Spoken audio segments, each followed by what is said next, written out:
Okay. I'm gonna start on a couple of subjects, and then I'd like to get some questions from all you guys. Okay, what you're having trouble with. Now, try not to feel inhibited. You got to tell me. I mean, if you feel like I'm gonna laugh at you, you're right. So get over it. Okay. If you feel I'm gonna make fun of you, or you're right. Because I have a tough time believing all you guys are serious. Because I look in here and I say to myself, which guy, if I was a woman, wouldn't I want? Okay? And I've got friends in all walks of life, and I've seen it all. And you don't know what women like. The only idea you have what women like is what's in between your ears. And I have to tell you, each and every one here is fucking wrong. Accept that. You're all wrong. You don't know what they want. And when you find a guy that says he knows what women want, he's not lying, but he'll be a gazillionaire. Okay? Because nobody can figure out, no man can figure out a woman. So what's going on in your mind? You know, there's a couple of common things that we take for granted, and we live it every day. You think when you see a bunch of women and a bunch of guys in a bar, you look at the women are nice and the guys are evil, black and white. The devil and the angels. Except the absolute reality there is, the women are the worst in security. They're tougher than men. Okay, they're emotionally much more stable than men. And they're waiting for you to come in there, and they're waiting to pick you off like fucking little darts off one of those running things. You know, the guy who runs and you're a target. They're not nice to you. You think they're nice because they're women. They're not. If you hear women talking to other women, oh, I made this guy buy me drinks all night. He's a real asshole anyway, but there was nobody else in the bar. You know, stuff like that. And do they care about you? No. You guys think they do. You think right away, they're nicer than me. Right away you're thinking, they're nicer than me. Why? If I asked each one of your mothers if you were nicer than them, they'd say yes. How wrong has your mother's been about you? You know? But you're right away, you're behind the 8 ball. If I was in the army, I would not want any one of you with me on my team. You're already defeated before you got in there. Bullet's gonna get me right here. Let's go, okay. Who wants a fighter like that?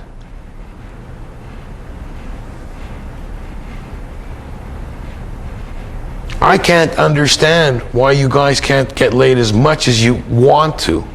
Period. Like, if I want to take a drink of this water, I take a drink. Me getting laid with a different broad, that's what I feel.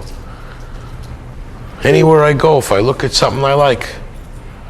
You guys, the only problem with you guys are having, it's what you guys are giving each other. When women are polled in questions, all these Cosmo magazines, whenever they're polled, they're always asked, what do they like it? What turns them on in a man?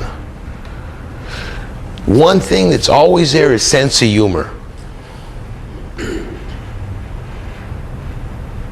They don't say good looking, tall, handsome.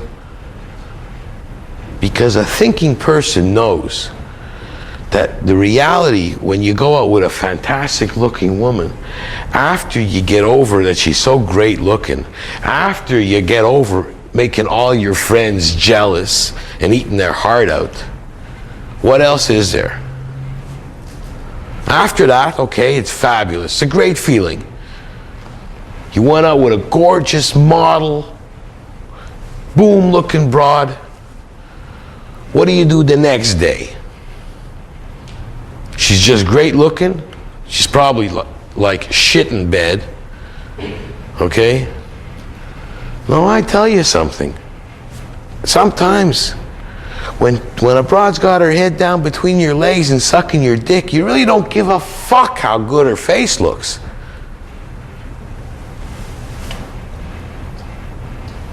You want the whole package? But you're walking in there defeated. You're ready to settle for the dregs. And you know, the reality of life, it's harder to pick up an ugly woman than a good-looking woman. There's a 1,000 reasons I can give you on that, but then that's all we'll talk about. If you go after the ones you want, you'll get them. But again, they're the angel and you're the devil. So swear to yourself, if you go out on a date with this really good-looking woman, the next day after you've had the most wonderful time of your life, you'll spend a half hour trying to figure out how to kick your own ass. Is that a deal? Get over it. You're not the devil. Why does a woman spend... Who's got a sister here? You ever try to get the bathroom when your sister's in there? No. Hard, eh? Take your time. Why? A guy goes to go out on a date, takes a shower, shave, gets dressed, a little deodorant, maybe a little cologne, and he's the fuck out of there. Takes a dump, brushes his teeth. How much more can you do in there? What the fuck do they do in there for 2 and 3 and 4 hours? Why do they spend a month going shopping to go out on next Friday night's date? They must care a lot more than you guys care on what they look like.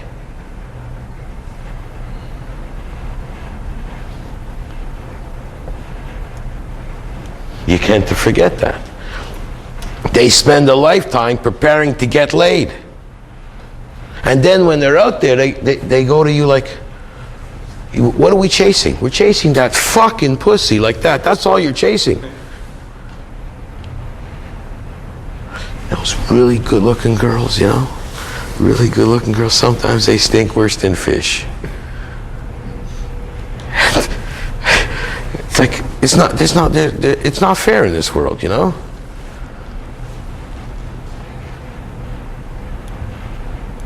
You have to go after the reality of what you want, where your priorities are.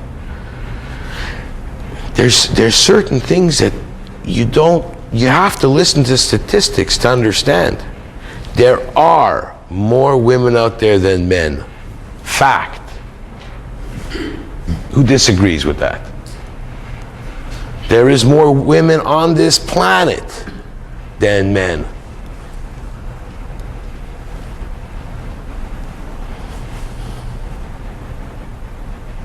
There are countries where they kill the women babies because they're fed up. They don't want to have them no more. I say I have the solution for that. I said put them all in a home and give us tickets to that home and we'll take care of them. You know, these things you have to think before you go out. Women, yes, very manipulative. They only lie. And if you listen to what they say, which is one of the key rules, that you don't listen to what they say, but if you listen to what they say, you can only end up crazy. And that you must have heard in every sitcom there is, in every cliche there is, right? You hear that all the time. How can everybody be wrong? How can that be just cliches and innuendo and bullshit? How can it be wrong? Not everybody can have that idea at the same time and be wrong. But we ignore it. You hear it all the time and you ignore it.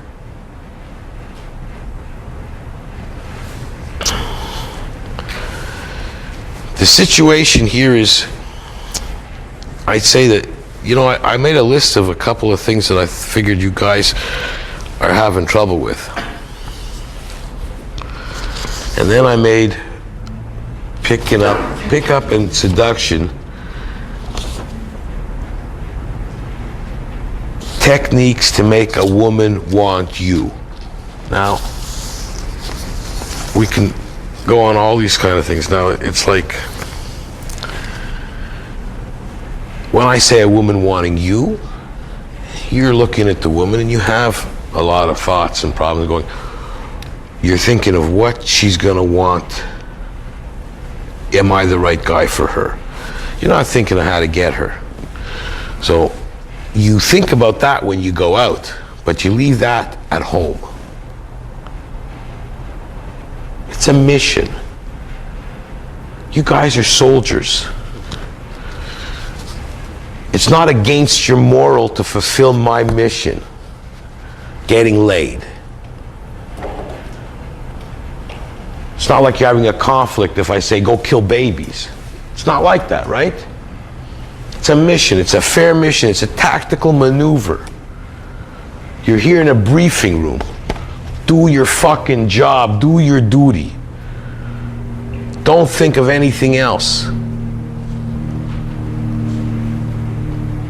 The guys who do that, what do you think? They're successful or not? And if you were a woman, you'd want a guy like that. I'm going to get back to that after. See, I think the questions here, you want to know. I'll let you read the question. Read that. These are just things that. Out loud? Yeah. Do guys know what women think before you meet them? Who are the jerks, women or men? What do you think women are looking for? Answer each one of these questions. You want me to answer? Yeah, I want you to answer.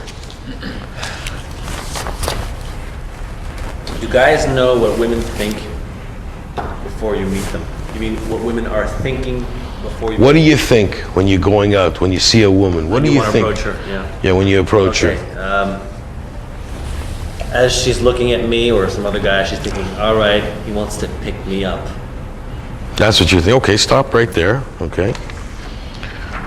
You think the same thing as him? She'll automatically, once you start talking to her, automatically start thinking this? Yeah, what do you think she's thinking? Well, it varies, but oftentimes she just, he just wants to, Yeah. he just wants to let him in. The only thing I think of, I could go through all of this, you're all going to think various things, but the only thing I think of is, hope the bitch isn't thinking she's on the rag and she's fooling me tonight. She's on the rag. On the rag. Yeah. I got her period. Yeah, but And she's playing with me tonight. That's what I'm thinking she's thinking. So usually when I go up to them, I give them a good smell and I try to smell if she's sweet or not. And I'm looking at them like I'm fucking them. And the ones that are looking back at me need to get fucked. That's what I'm looking at. Yeah. Because when I look at a woman, all I think about, my best pickup line was, that I used, was when she started talking to me upstairs, she says, what's the matter with, I go, I'm just on my second orgasm, give me a second. It's okay. That was my best line. But it's also the way you deliver it. Like, I don't want you guys to be me. You can emulate different guys, you can. You want to be James Bond, you want to be this or that, but I don't want you to be me. That worked for me. Because I'm relentless. You understand? For me, it's easy. No matter, I challenge their comeback, and that's the banter that I fall off a woman. Okay? I hit her with some line. First of all, I know she's never heard it before. Because it's here. I can give you, we're going to make a book on first-time lines. But I've proven to a couple of these guys that your best line is what you're thinking of when you see the broad, if you've got the balls to say it. Remember, if you've got the balls to tell her you want to fuck her, maybe your balls will fuck her. If you don't, you won't. So what else you got to lose?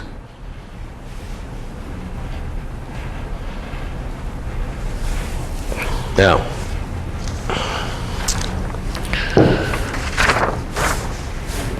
go for the next question. He's picking on me. I'm picking on you. You teachers, you music teachers. You know, I gotta tell you something, okay? Before we get to this, I just wanna tell you something, okay? When I had my bachelor pad, I put a fucking black piano in there. I don't know how to fucking push one key on that fucking piano.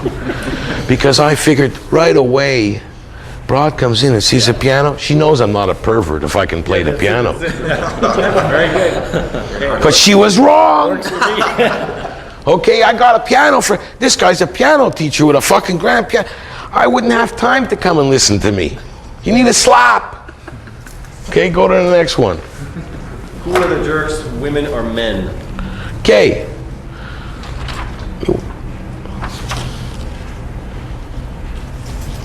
Well, both in a way. They both have their... Wrong. Well, Stoli, listen. Remember one thing. You have a sister? no. You have a mother? Yeah.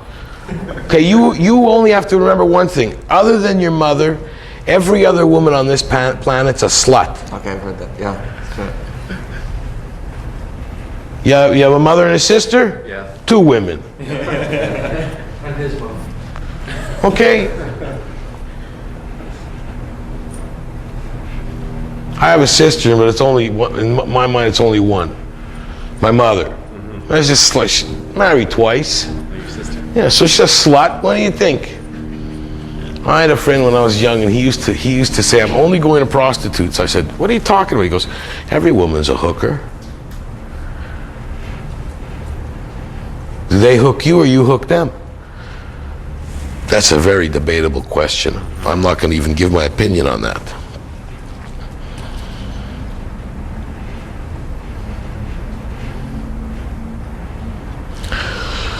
So, what's the third one here?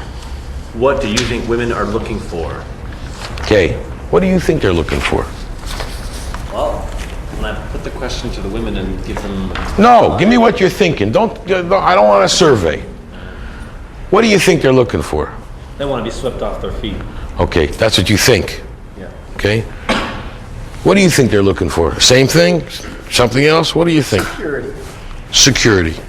You're probably more right than him. Go ahead, next.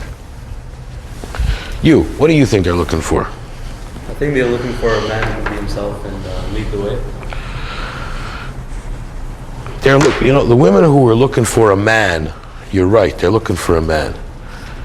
Now, what I think a woman is looking for, when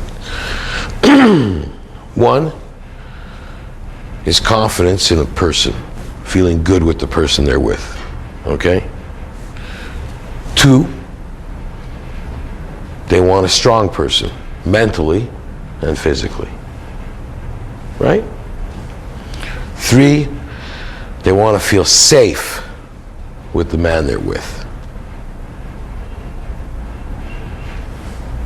4, good sense of humor. Got to live with the guys. Got to have a little, can't be. The last is usually tall or short, or that's the least important. And any surveys always found the same kind of general answers. So basically, the rest, you see, it's got to change eventually. We still have the Walt Disney version of what life should be. A girl meets a guy, rides off on his horse, and lives happily ever after. We're supposed to be the knight, she's supposed to be the Guinevere, and that's it. But I like that for one date. I thought they meant it for one night, not life. I got to ride away again tomorrow night. You guys think it's life because this is the way it's bred into us. The girls think so too. Listen, men and women, from children to babies, sometimes by watching children, you get to learn something. Guys play with their toys since they're this fucking big or till they're your age. You like cars, you play with cars. You like pianos, you play with... It's toys. Women, I can guarantee right now, I don't know one of you guys that can go in, spend 8 hours a day shopping and buy nothing. When you go out, usually when we go out shopping, it's because we need something.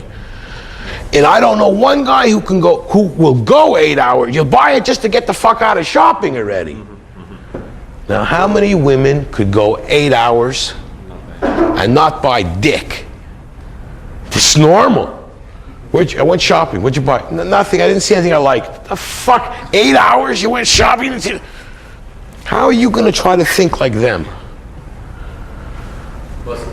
Can I interject? Sure. Just a comment. One thing I noticed, I was in Miami with a good friend of mine, and we went out to South Beach. And I never picked this up before, but as we were going into clubs, I noticed women's eyes kind of like a scanner in a supermarket. And Mark leaned over to me and said, "This is why I took you to Armani Outlet, because they're counting the value of your clothing.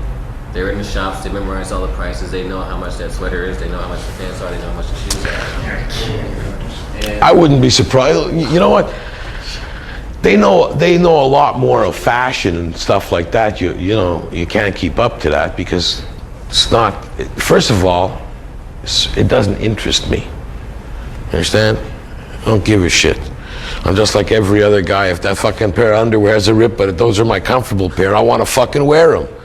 Rip or not, who gives a shit, you know? But women are different. But that's what we have to accept. You know the differences. You see, you're realizing the differences, and then you're not using that. You're like a computer that's missing some fucking drivers, okay? You're not connecting up with, when you're dealing with them on your basis, everything when you start talking to them falls apart. See, you know all this. You didn't come here to hear me tell you all this. You know it. You've heard it before.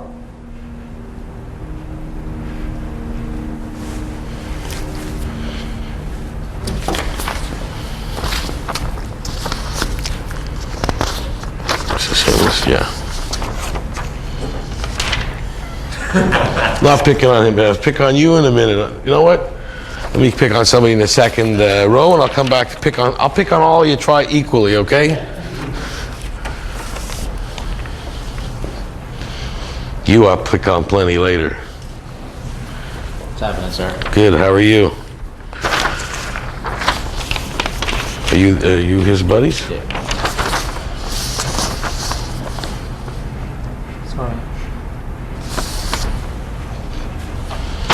Read one of those things off the list that interests you the most. Doesn't matter which one.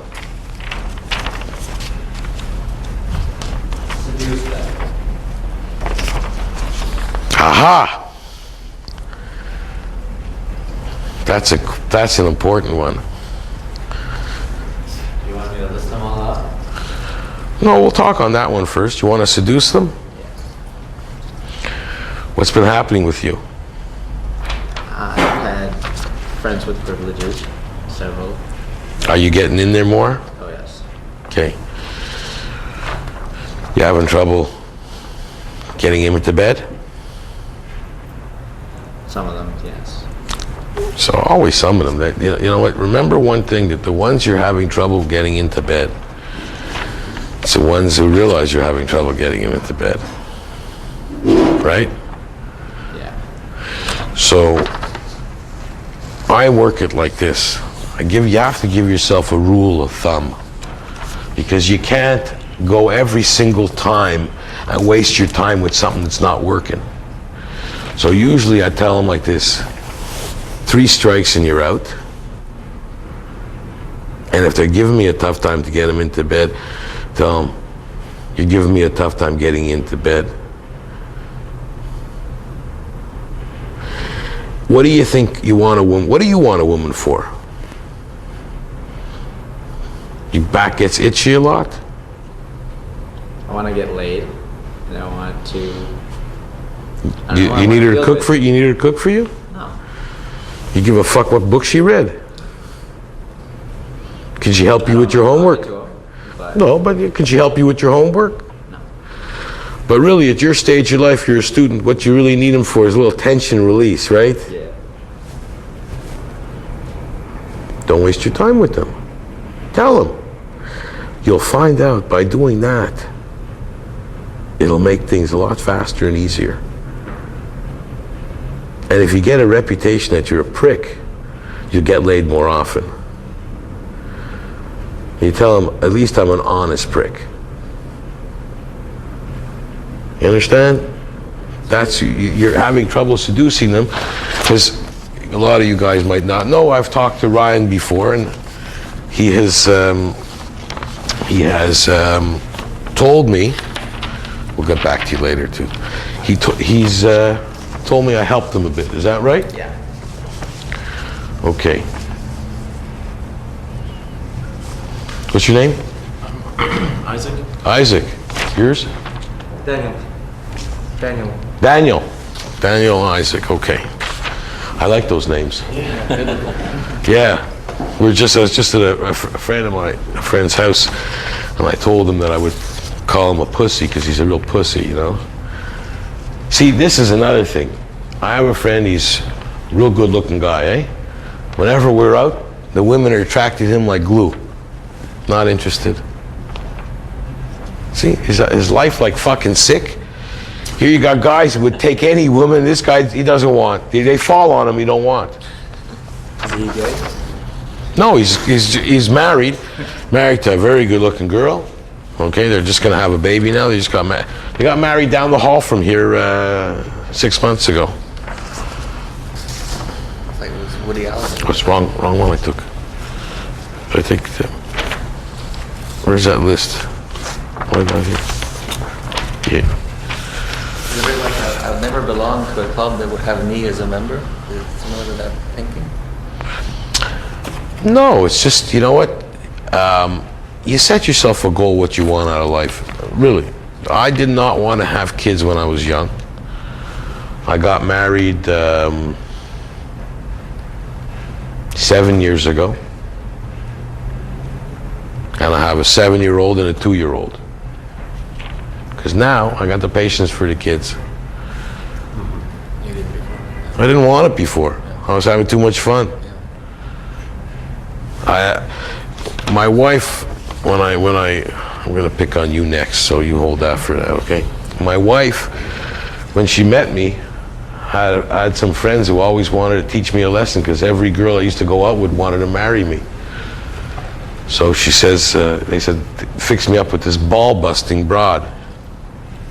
You know, she's a VP for a computer company, high-powered job, very high salary. Every guy she went out with, accountants and lawyers, would run with their tail between their legs.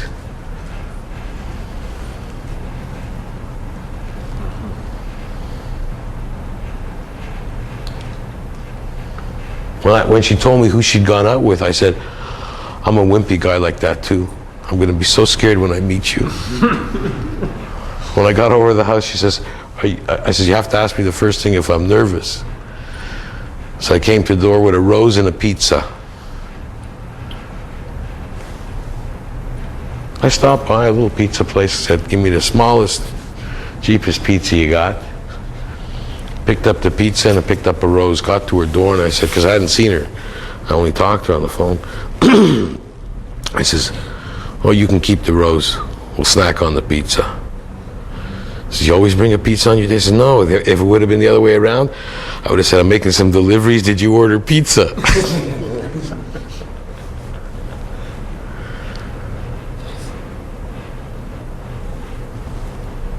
And I'm really not nervous on meeting you.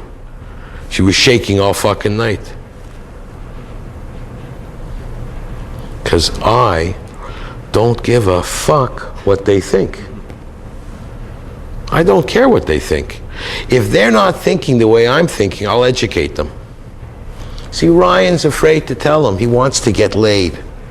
You know, or like the line they give you, let's just be friends right now. Let's be friends. How much I want to, and what they're saying is like, let's be friends. And if you could hear what they're thinking. I want to use you, abuse you, and treat you like shit, and have you smelling my pussy forever. The fuck do you want him for a friend for? If I knew 20 bronze that wanted to get laid, I'd call them here to give you guys a good time. Right? I'm a friend. Your friend knows a chick, tries to get you laid. 2 friends go to a bar to pick up broads. If one guy gets lucky, the other guy doesn't go, you came with me, you have to go home with me. Friends don't do that, eh? No. Go with your girlfriend, who's just your friend, to a bar and pick up another chick. Yeah, right, eh? You're gonna get laid that night, eh? How much of a friend is she now? Are you gonna scratch my back whenever I need it? You gonna cook for me? Get the fuck away from me. If I can't fuck you, what do I need you for? You're high maintenance. You might as well enlist in Big Brothers and take care of a kid for a weekend or 2. And on your resume, you look like a real great guy. Here, you'll chase after a broad. I know one of my friends, he chased after this broad, went to Italy. She went there for the summer, went to Italy. And when he told me he didn't get laid, I ordered one of these big stupid stamps. I wanted to stamp him on his fucking forehead. Stupid. They don't fucking think dick about manipulating you to make you do anything you want. You couldn't do that to a broad, make her come in from... I had a broad from Montreal I was going out with one of my harem. I had her come to visit me in Dallas. She came to visit me in Dallas and told me she met another guy in Montreal, because I wasn't living there anymore, and she was going to sleep with him. And she doesn't know what she should do now. Sleep with me while she's in Texas and him. I go, you don't sleep with me, get the fuck out. It's not a multiple choice.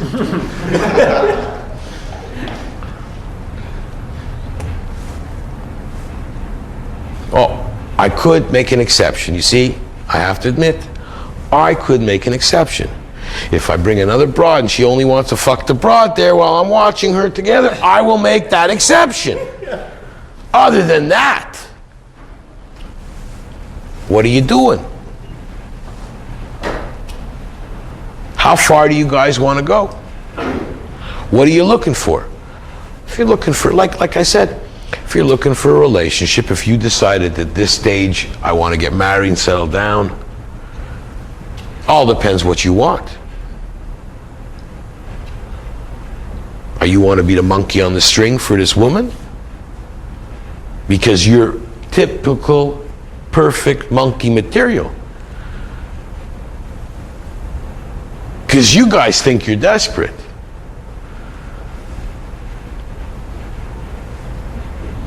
And the women that want you are on the complete one side of the spectrum of the not nice ones. The more manipulative you are, the more not nice you are. So you don't win. So you're only in a lose-lose position. You have to be the director of your own destiny. It's how you project yourself. Basically, you have to realize one thing. You're all afraid to look at a girl and say to her, geez, I'd like to fuck you tonight. If she's not thinking that, you got a problem. So what do you want? You want to convince her to think that way. Well, you got to bring it up. Do your work.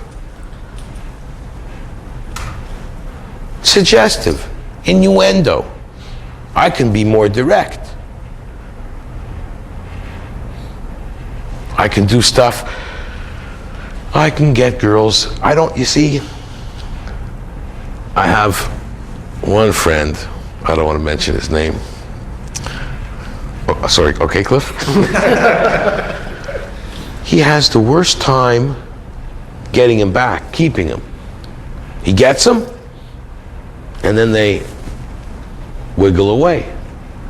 And I've told him, and you've heard me say this in the past, he says, how do I get them back? I said, I can get them back, no problem. And I've done it on numerous occasions, they thinking I was him. But I says, it's not getting him back, it's keeping him. And I never had that problem of getting him back. I don't want him. I don't want to know what the reason they want to dump me is. If they want out, it's out. And that's why they don't want out, because I don't give a shit. They want to manipulate you. If they can't, they hang around for the ride.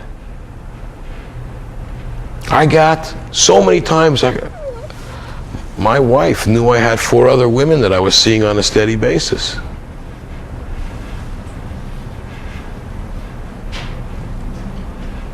I never lied to them. I don't give a shit. I used to get all the time, I never did this with any other guy before. I didn't believe that either.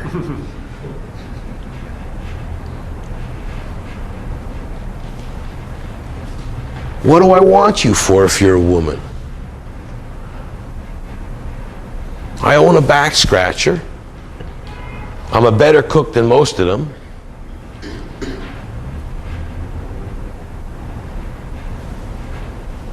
If it isn't to fuck them and to have sex with them, I can't think of another reason I'd really want them. Looking is fine. I'll get some dirty pictures. You can buy a dozen magazines. Look is all you want.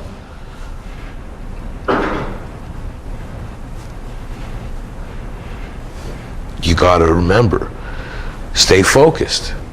You can't lose sight of what you want. And why are you afraid? You think you're the only ones in the bar that are, or the club or wherever you are when you meet a woman, and you don't think she's like that? You forget. They spent 4 hours in the fucking bathroom getting ready for you to chase them. Puts all kinds of perfume on, spends all kinds of money on clothes. I don't think there's one guy in this room who would do that much to go out. You'd probably get fed up before the end of the night. It means you have to start getting ready at like 5 o'clock, be ready to go out for 10. Dicking with your hair, your nose, your ears, your twat. Dicking with every fucking thing that's on your body and in your cupboard. I mean, would you do it? For what? To take your clothes off?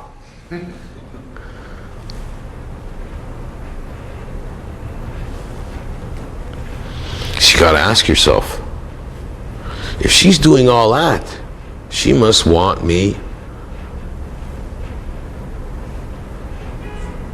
If she doesn't want me, she wants him, or him, or him, or him. I don't think they're going out just like we are. They're there. They're usually more of them than us.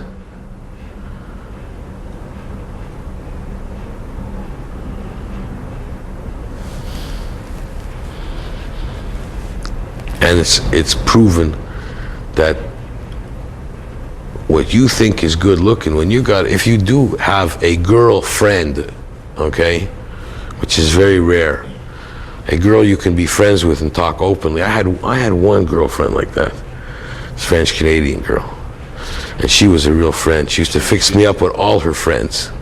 She used to tell them, he really likes when you swallow. Okay, she used to tell her friends and they talk like that, worse than us. Okay, those were the best broads. It was, let's go out for dinner. Let's fuck first and then go out for dinner because I don't want to fuck on a full stomach. That's a friend, eh? But that's what I'm saying. We would talk. That's all. She'd look at a guy and I go, you think he's good looking? She goes, yeah. And I go, well, I don't.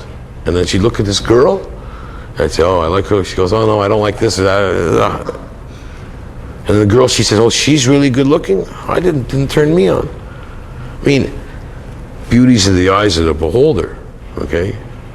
I had somebody over, I don't know who I had, I don't know if I did it with Ryan or somebody. I went on my computer and I Every time somebody sends me a dirty picture, I book it in. I put it in one of my programs and just let it sit there behind everything, floating around, you know. I mean, that's my hobby. I like looking at pussy. You know, it's fun. And by seeing the pictures people send me, I can tell what kind of women they like. And I was a boob man when I started. I like big boobs. But then I had so many different kinds of that, started liking this and that, and I like to try that, you know. Had to go with every kind of woman before I decided I would settle down. And then when I did every one that I thought I had on my list, I said, fuck it, let's try it once again. Okay, you know, it's what you want. And it's that easy. It's not like I'm something special. Like I said, I don't want you to be me. The best pickup line is between your own ears. I've proven that to a bunch of you guys, eh? You look at them, if you can say what you, all it is like getting up here and speaking in front of a bunch of people. If you feel a little awkward at the beginning, after a while, it's easy. You got to do it a couple of times. You got to reject it a couple of times. Look, if I was telling you to take home a book and practice some lessons, that's your first lesson.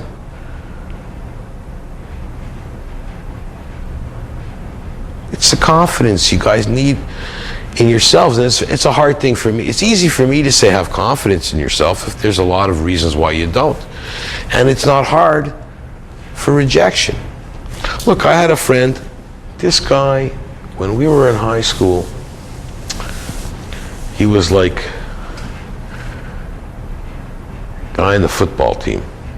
We had the best high school football team 2 years or 3 years running. Used to win the championships in Montreal. This guy was the best, okay? Good looking guy, was my best buddy. He passed away at 47 years old. But he was my best friend. Together since high school. And he was a virgin till he was 20 years old. Till I told one of my sluts to take him in my room there and fuck his brains out because I couldn't take it. He made friends with all these girls. He'd take out these gorgeous girls and he'd be their friend. What the fuck you doing? He'd go out with them for 6 months. I said, did you fuck her? He goes, no. What the fuck you doing? Everyone he went out with, I fucked. Everyone. It got to the point where I said, I don't understand you. I'm fucking everyone. They all liked being his friend. And all the girls talked. And then one day he met this really cute girl. And she said to him, I think he was about 17 or 18. She said to him, you know what? She was a little bit of a slut. Said to him, you know what? Come over to my house now. I'm horny, let's fuck. He freaked out. He got dressed in a suit. Okay? He didn't know what the fuck to do. He ran all the way over to her house. The anticipation was so strong. They got undressed. He saw her naked and he blew his load. And she got pissed off because she was a horny little slut. And she said to him, come back when you're a man. And forever he was fucked up. He's 47 years old, never had a girlfriend for a long time. She fucked him royal for life. Okay? Because he was excited, because he was a nice guy.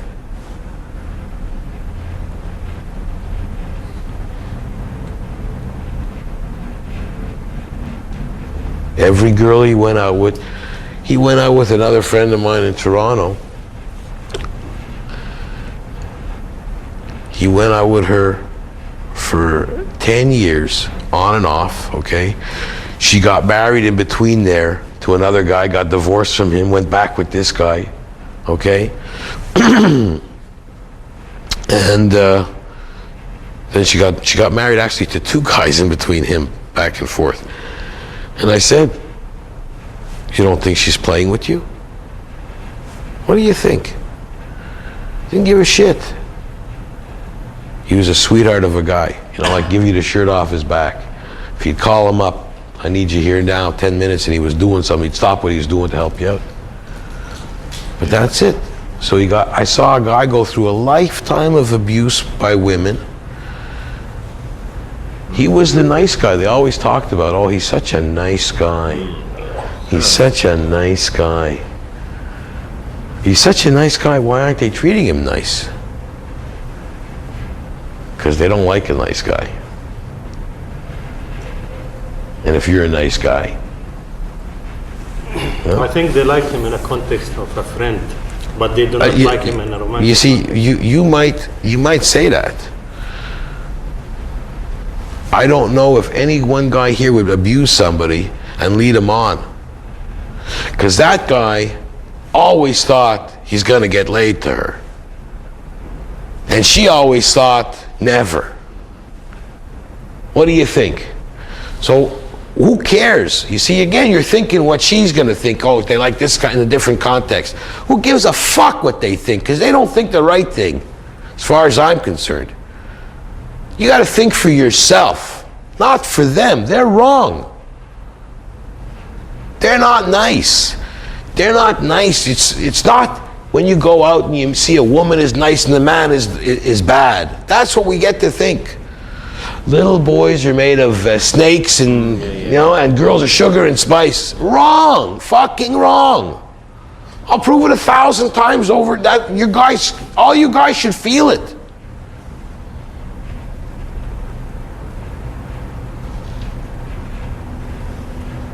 You're not mad at them yet. Hey, you slut, the only reason I'll fuck you is because you got a nice set of tits. That's not what you're thinking? That's what I'm thinking all the time. Hey, maybe when you meet the nice one, you marry her.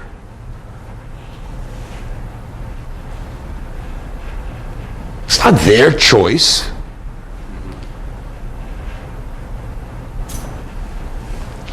All you guys want is to fuck. They have 1,000 other ulterior motives, different agendas. All you want, if I was a woman, okay, it's so easy to figure out. I'm in a bar and I see these dozen guys there. Which one can I manipulate? He looks the richest. Let me take him. What the fuck do you think they're thinking? And none of you thought that's what they're thinking. Not one of you thinks that way, but that's what they're thinking. Because if I was abroad and I figure, I don't know, what am I want to put this fucking piece of meat up my twat. Maybe the guy's a good lover. If he's a good lover, they want a Casanova. They want the most experienced guy. I had no problem. The more experienced they thought I was, the more they wanted me.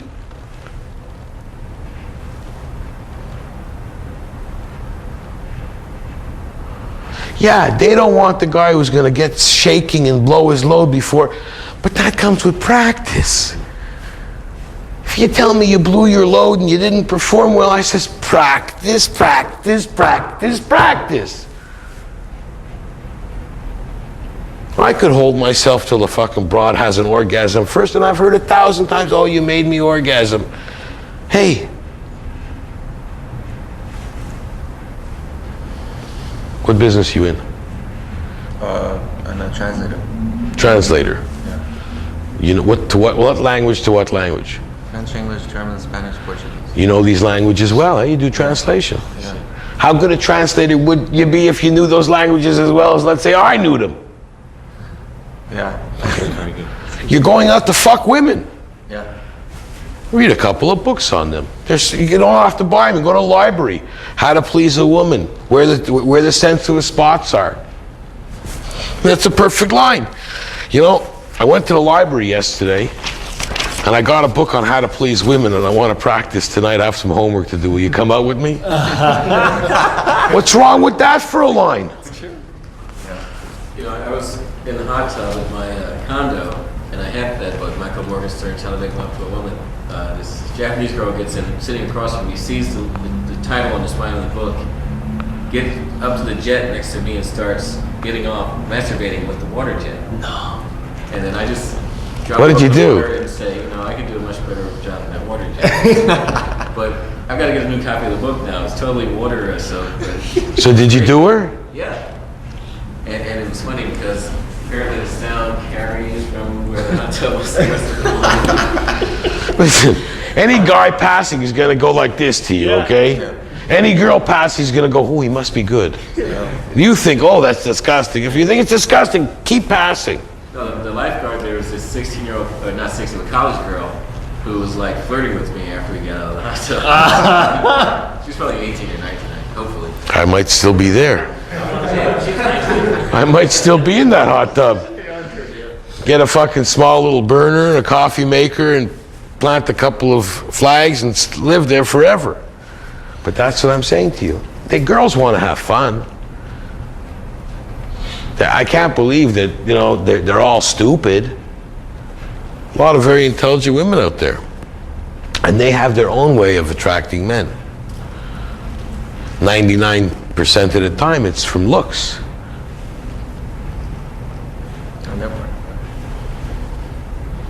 That's what attracts you the first time.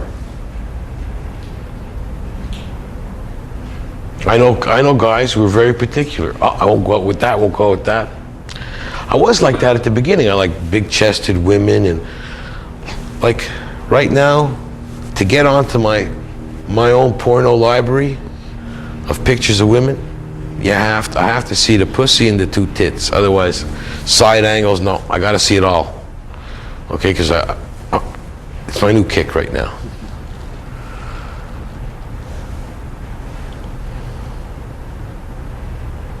I've been in orgies. I've gone to these clubs where you get it on together. There used to be a club here on, I'll remember the name in a minute, in Montreal, where you used to have a dance floor and they put a black curtain around the dance floor and they dim the lights and they open the dance floor, half the people were fucking on the floor. Okay, it was like a club. In the 70s? In the 80s. Oh, really? Yeah. Beginning of the 90s. It's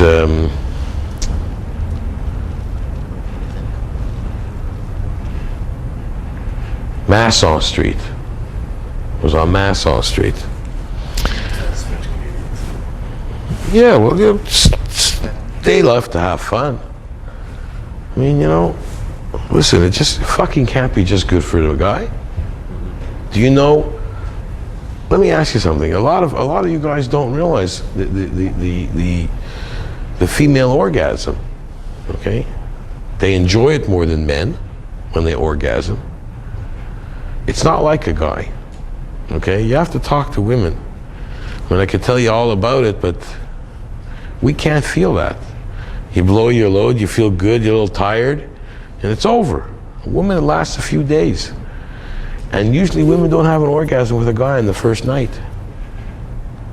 They're not as hot to get in bed with you unless they're nymphs or horny broads. They're not as hot. The average woman knows they won't have an orgasm the first night. What do they want the first night? They want to be made love to.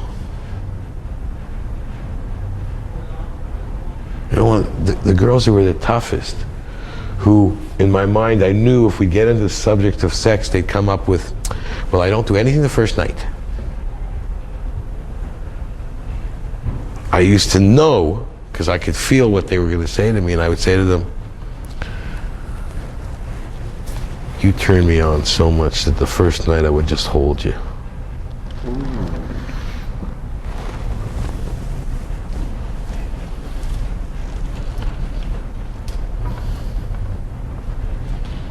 And I'm thinking, if I got you into bed, I'd fuck your ass off.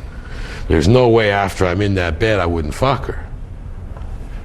But you see, that's not what she wants to hear. She wants to hear the other thing. And you know what she wants to hear. They're romantics too. They want to be romanced. They want to be swept off their feet in their own illusion. You have to build this illusion for them. You have to tell the story. Project what you want. What's she gonna say? Oh, you're such a dirty pig. How can she say that to you? If she says that, you can go goodbye. You know? She'll blush, she'll think about it, and the more she'll think about it, the more she'll want you. You're the first guy who's told her that line. Every other guy is, excuse me, I think you've lost my old phone number. Can I get yours? These fucking contrived lines that you know. Oh God, I love hearing those lines. When a guy says it to a broad, I stop what I'm doing and I go, I gotta watch this like a show. Okay? I gotta watch this guy go down in flames. Or the girl's gonna play with him for a while. I would, wouldn't you? But the girl that was just told that the first night the guy's gonna just hold me and not fuck me. Wow.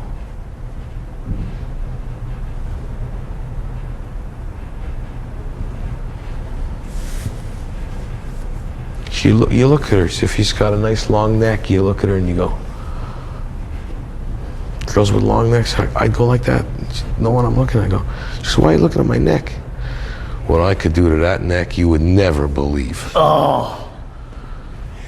You know, every part of her body. I never stop looking at the chest. I love if they say, what are you looking at? Or you're just got a dirty mind. I go, yep. If she accuses you of anything, agree. You a pervert? Yes. You a degenerate? Yes.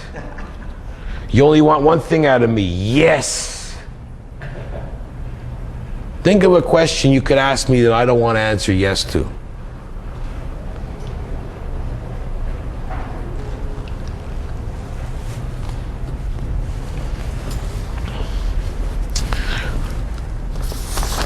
Yeah, who's got my list?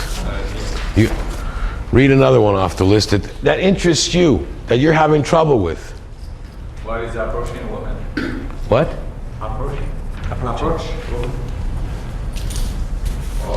Approaching women? Yeah. Well, that's what I thought I was just talking about for the last while, but... No, I said, yeah, I know, but you said that's... Approach women, I have no... You see, I approach women, I'll go right directly to that, like I thought we understood this, but that's fine.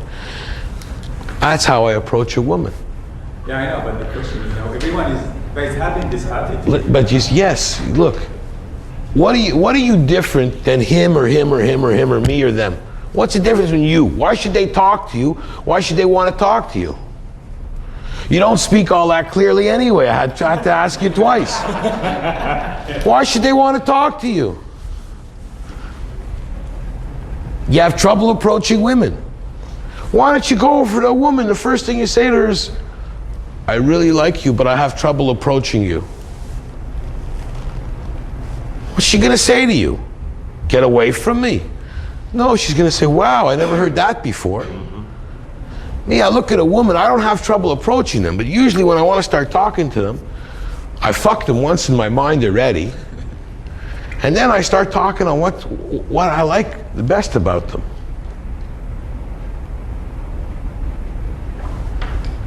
They got a nice body, and sometimes if they're really good looking, I'll go over and tell them, you're so good looking that most guys are afraid to come and approach you. And I am in a way too, because I'd be afraid that you'd refuse me tonight. You've done that. Yeah, what's the difference? If you're either gonna fuck her, you're not gonna fuck her. But if you don't approach her, you're for sure not gonna fuck her. But what I find interesting is how you approach her with certain vulnerability, which... Yeah, because you see, they too strong is no good too. Okay, that's what I need to do. Remember,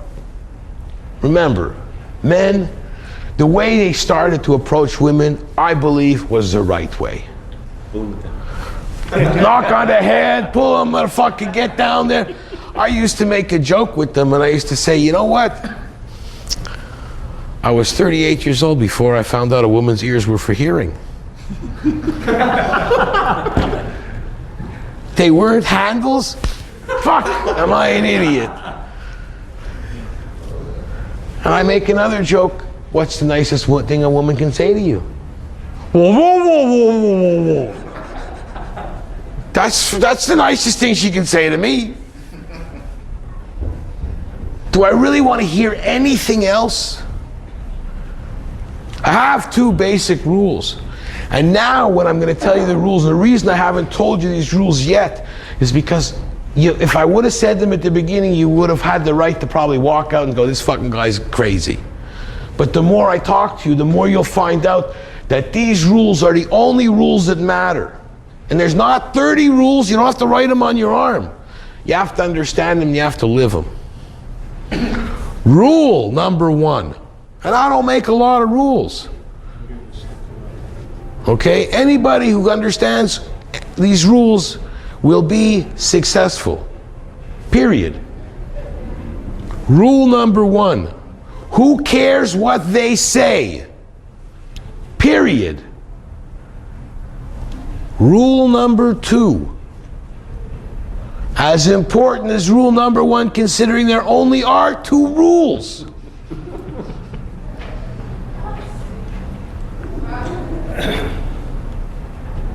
You're the most important person in this relationship between you and her. Now, believe it or not, I believe that women live by those 2 rules also.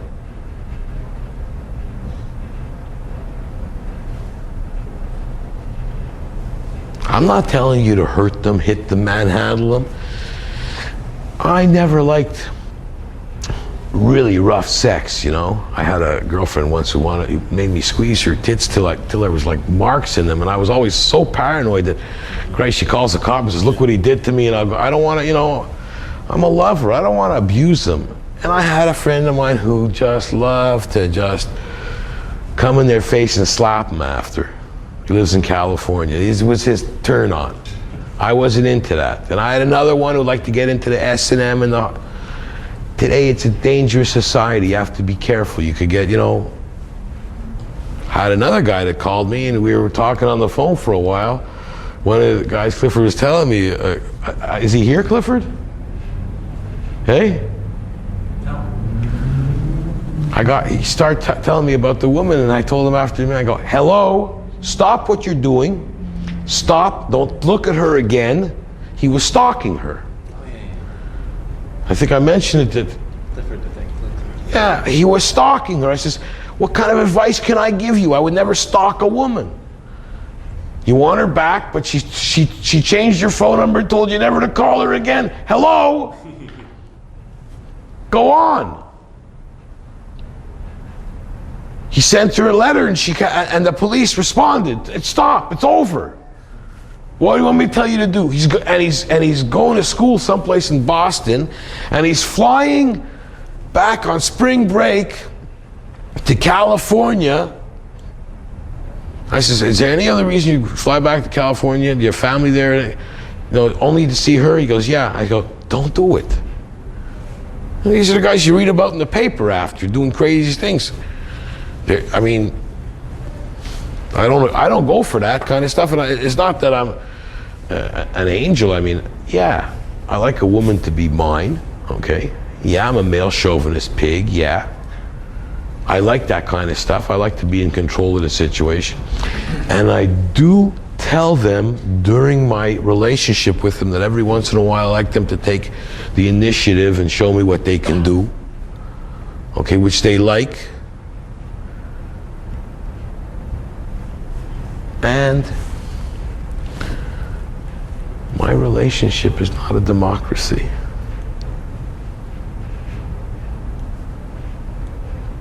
You want to be with me because you're never with the woman. You'll notice that they're always with you. If you want to be with me, it's my way or the highway. You don't have to be that rough with it, but usually if you leave it to them to decide which direction to go in, you're fucked. So if you're being that stupid, you can go wherever you want. But if you want the relationship to go the way you want it to go, lead. You know, I would dance with broads and they tried to lead and I'd go, oh, wait a minute. Do you want to lead? You have a dick. You don't have a dick. You don't lead. That's if that's an attitude you have, I go, yeah, that's the attitude I have. You just heard it. Why are you asking me that question? Don't defend what you think you're right with. All of a sudden they make you feel guilty, so you go, oh, okay, I'm not really like that. Or I don't want you to think I am like that because now I want to get laid and I'm afraid you ain't gonna do it. Fear. Your own fear. Brings me to my question, a different topic. Dealing with flakiness. Flakiness, for example. Well, I'll just give you my example. Happened last week. Let me just tell you. So let me interrupt you. Come back with your example. But you see, flakiness. That's where it comes in. Is she flaky or is she acting flaky? Is flaky one of their ploys? Or is she a flaky person? There's plenty of flaky people out there. There's flaky guys too. Yep. But you don't know because you see you're not her friend. Or you're not her relative. You don't know if she is or she isn't. If you find them being flaky, to stop it, you can tell her like this: if we start to have a relationship and I ask your family how flaky you are, would they tell me you are or you aren't? Find out right away if you're dealing with it, because you're asking me something that she might not be flaky. It might be one of her ploys. It could be that I'm trying to figure out if something happens that, well, it hasn't gone very. This is the waitress that I've got together with her a couple of times, and she was dating some guys, and I was just enjoying her because she was introducing me to all these other women, which was great. But recently she broke up with the guy, so we're supposed to get together, and she's great. She gives me her cell phone, everything. She returns my calls, everything's fine. Last week, she calls me up and she says, I'm at Newtown. We're going to Newtown in about an hour, and I'm with 10 of my girlfriends. So I'm thinking, okay, I'm gonna go. And I show up there, and there was no one there. So of course, I don't waste time. I met two unknown women on the street. Oh, she wasn't there either? She wasn't there, and there was nobody there. So I don't waste time. I hung out with these two women I met, and I had a great time. She told you to meet her at a bar. Yeah, and she wasn't there. And she didn't show up. So what's your question? The same night I called. So I said, you called her? Yeah, on her cell phone. I left her a message on her. Why would you do that? Because I want to know where she was. Let me ask you something. Why do you want to know where she was? Because she told me she would be there. Yeah. So what did she lie to you?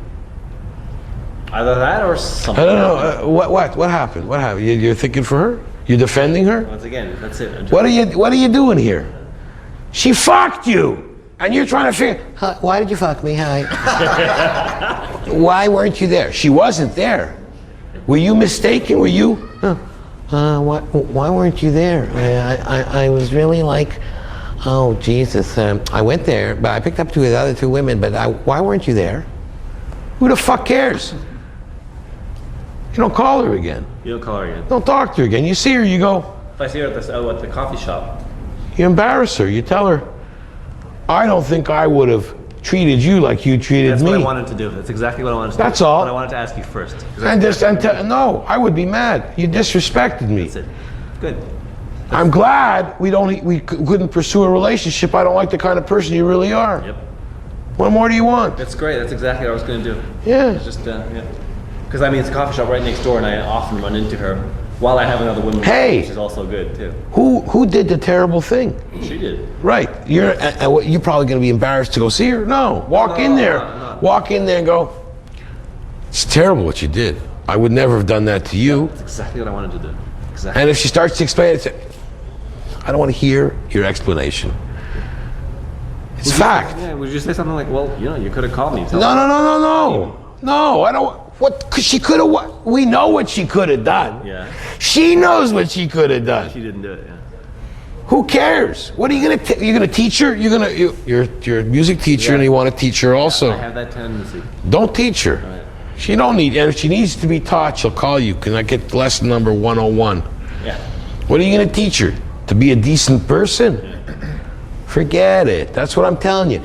You would never do that to her. But she does it to you, and what did you do? Hi, why did you do that to me? So you wouldn't even bother unless you ran into her. If I ran into her, I would look at her because I was the hurt party, and I would say, you hurt me. I thought you were a nicer person. I guess I made another mistake in my life. Okay, that's exactly what I wanted to say. Yeah, I haven't done it yet, but- she's not a nice person. Say now my original thought only to fuck you is probably the right idea. And walk away. I had a similar situation last month where a girl called me about half an hour before our scheduled date. And I'm smiling, you know why? Why? Because I remember you so well. You're a bigger pussy than him, but go ahead, I want to hear the story. I'm coming back to that. Okay, so she goes and she goes, I cannot come, I have to drive my sister and my dad got fired. I felt little feeling of guilt inside her. So I go, so how are you going to make it up for me? And she goes, we could meet tomorrow. I said, okay, tomorrow I'm outside the house, so I hope you will be there. And she wasn't there? She was. She was. She Well- canceled for the same day she canceled. You know, there's I go, how are you going to make it up for me? But I touched that she had some feeling of guilt. yeah, I guess, you know, there are genuine. Oh yeah, sometimes they have real reasons. Yeah, but you know what? If I tell you I'm in a restaurant like that downtown Yeah, I mean, that's different. That's a total place. with 10 of my friends Yeah. and Unreachable, and doesn't even call the next day to say, look, something happened, we had an accident, whatever. No yeah, message, nothing. I think she's just full of shit. She's playing games with you. And she's not a nice person, let's face it. You know, there's a lot of women that are not nice. I mean, But it's good because it has to do with your. I thought of the first thing that came to my mind was exactly what you just said, because I was thinking, honesty. This is how I feel. If I run into her, I'll tell her. I left one message and I haven't called her since. I would never. but you see, you still left a message and you called her. You shouldn't. You see, they're waiting for that call. And they're going to go, you know what she said? She said to her friend, I made him, and he's calling me now. What a suck. Well, that depends. You gotta understand it's the tone of voice. I mean, on the phone, I wasn't as wimpy as you made me sound. Not at all. I said, look, I just, I'm here. Let me ask you something. If she did it to me, would I have called her? You say you wouldn't. Think I would have? Even if I had drive half an hour. Or I whatever. tell, when I meet a woman, we start a relationship, I read them the riot act. And I tell them, I'm reading you the riot act. I believe a relationship has to be fair for both parties. At any time you say to me, don't call me again or bother me, I will not call you again. And I've had lots of girls tell me to get pissed off, don't call me again. Or I can't see you tonight, I'm busy. What are you busy with? And I go, so what are you doing tomorrow? And I totally ignore, well, I only answered them once. So they get all pissed off. You know what? Don't call me again. That's okay. And I don't. Okay, yeah. And they call me, and Clifford's seen that many times. They're madder than hell. How come you didn't call me? You told me not to call you. That's good. But I didn't think you'd do that. Oh, I know. But I won't call him again. I don't give a shit. You see, for you, you're wondering because you got a problem with one you're getting laid with. The more you get laid, the more my attitude you'll have when you realize how many there are out there. But yeah, that's actually not so much of a problem. Things are much better now, so I don't have a problem. But that's what- walking away. But I'm just wondering. I have no problem walking away from this chick. I'm just wondering whether it's worth it to simply make one phone call or one point of saying, "Hey, you disrespected me." You're saying basically that it's fine if you run into her. If you, I wouldn't go out of my way to even run into her. Okay, that's what I If I run into her, no matter who's with her or who's with me, and I'd go, I would have said, wow, I thought I made a big mistake with you. I thought you had manners. I thought you were a decent. That's the truth, and that's what you think. Yeah, absolutely. And I was going to say, I mean, if I show up there with another woman, I'll have no difficulty saying it in front of the other woman. I mean, she's a waitress too, so she's going to be serving us, and she's going to feel horrible. But I don't care. I mean, if you want to teach him a lesson, you can go there with another girlfriend. You can say to her, you know what? You'll never know what she knows. yeah. But I don't waste my time with that shit. I go on. Okay. Who cares? I mean, it's her loss. Okay. You know, it's a very funny thing, and I can't explain this. I have a theory about it, but I can't explain it for fact. When you get a girlfriend, and a good-looking girlfriend, They're all after you. all the women are after you. Happened to me yesterday. All of a sudden, it's like you're with a good-looking girl, and you're a magnet for the rest of them. Do they want all women not to be happy? Or are they jealous of what other women have? Because I had a very close friend, and he was married to a really good-looking girl, really like storybook marriage. He fooled around a lot when he was young, and he married the girl next door kind of thing, literally. And then he told me she started hanging out and going drinking with a lot of her divorced friends. I said, what's the count? He said, there's 3 girls divorced and the 2 that aren't. I go, they're all gonna be divorced. It's the influence. All gonna be, he says to me, you got it all figured out, eh? I go, Jimmy, they're all gonna be divorced. He said, that's my wife you're talking about. I go, I knew her as long as I knew him. Well, I knew him a little longer, but sure enough, today, they're all divorced. Women are catty. You've heard that before, eh? Have you heard before that women can never have as close a friend as having a man for a friend and having a woman for a friend? Yeah, you've heard that before too, I suppose. Now, coming back to the beginning. You're worried. You're made of everything bad, and they're made of sugar and spice. They're made of all the wonderful things, but you don't hear them. Men don't do that kind of stuff that women do to each other, eh? No. Oh, they can be really cruel. Huh? Oh, fuck. And there's not a guy that don't like to see a cat fight, eh? So you keep forgetting this. You're going on with this, and what were you listen to what she said.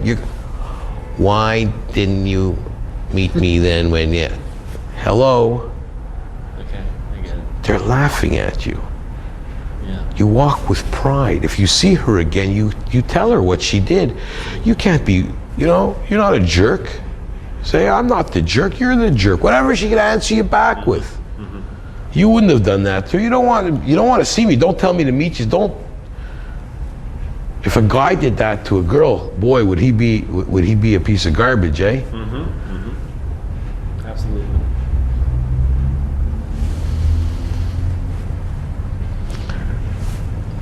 My friend Warren, the one I was talking about before, I remember I used to have a girlfriend in a different area in Saint Laurent, one of my girlfriends. She was gorgeous, and she had a really attractive friend. And her friend was crazy about my friend Warren. And he invited her to my sister's wedding. She went out, and she was hot for him, okay? And he went out, she went out and bought a dress, the whole 9 yards. And then at the last minute, this other girl that he was crazy about, that her parents were coming to the wedding because they were friends of my parents, she was Lebanese. And I said to him, he says he's gonna stand up the other one, to cancel with the other one and go out with her. I go, I know her. She's Lebanese. She has to be a virgin on her wedding night. Because I was friends with her brother and stuff. I said, I know her. I never took her out because I knew that no matter what, she was strong-willed enough that she'd be a virgin on her wedding night, and I didn't want to get married, so what for? Okay? So he stood up the first one and took her out. He didn't get laid, and the other one hated his guts, and they bumped into a few places, and every time she said, you stood me up. Okay? You real bastard. One of her friends would call him the next week to go out with him. You hurt my friend so bad, I want to fuck you. Hello? Oh yeah. I mean, these are all stories you hear. It's not everybody can't be making them up. You guys have to realize It's your thinking that's wrong. I tell them, I use it as a line. I used it when I moved to Dallas. I didn't know anybody. I grabbed the local paper and I put an ad in the paper, and my ads went something like this, because all those ads I ever use always go something like this. It's my MO. If you believe in honesty, trust, and respect are the most important things in a relationship, and you'd like to meet a friend and lover, call. Short, right to the point. And you know, all of them, like, I ask them, what do you think the most important thing in a relationship is? And they'd go, most women would go, communications. The communications, the reason they do that is because whenever they want to break up with you, they always tell you, we don't communicate. So they always use communication. It's all bullshit, okay? And they'll go on trust, they'll go on respect, but they'll never get the three that I go. And I tell them, and I tell you guys, although it's a good line, it actually happens to be the absolute fact. Any relationship, whether it's friend or anything else, has to be built on very strong foundation, which is honesty, trust, and respect. Honesty is the first thing. You have to be honest with each other. Honesty does not mean you have to tell her everything you know on this planet. You have to give up the farm. If there's something you don't want her to know, Take the fifth. just say, I'm not telling you. I don't want you to know that. What's wrong with that? Because, you know, I'll tell you, anytime you ask a woman something and she doesn't want you to know something, she'll tell you, I'm not telling you. Yes, absolutely, they do that. But for you to say it back to them, they can't handle it. And every time you ask a woman a question, she answers you with a question. And when they do that, ask her a question. Keep it going. Answer back with a question. They got fabulous tactics. They're born with them.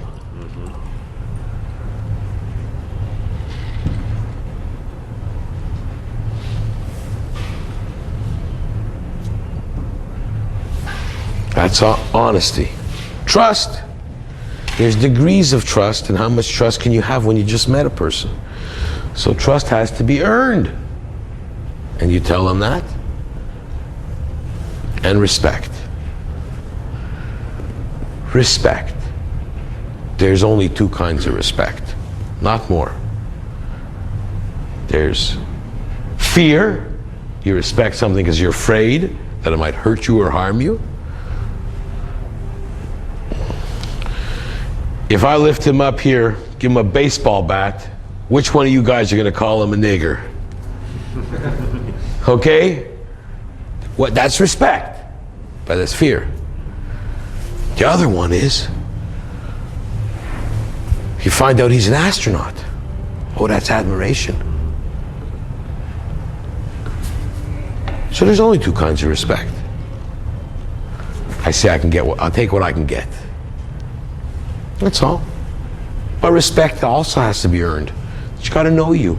But by being honest with her, she's got to respect you. You'll overwhelm her.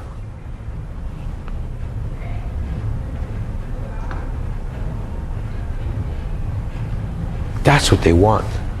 They want a guy they can respect, but they say they'll give it back, which is a lie. You'll find out it's a lie. When you say to them, I don't like to play games, they'll go, me too. And they're playing games from the second they're talking to you.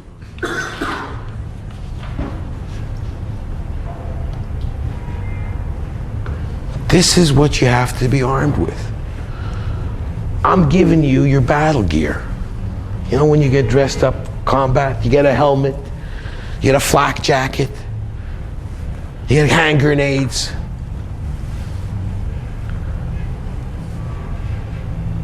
The helmet's not the only thing you guys got to carry. That's what you guys are walking in with, a helmet, holding on like this.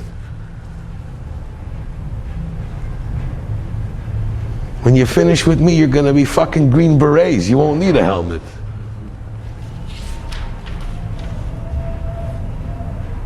When you go out to battle with me, you're going to want to go ahead of me and show me what you can do.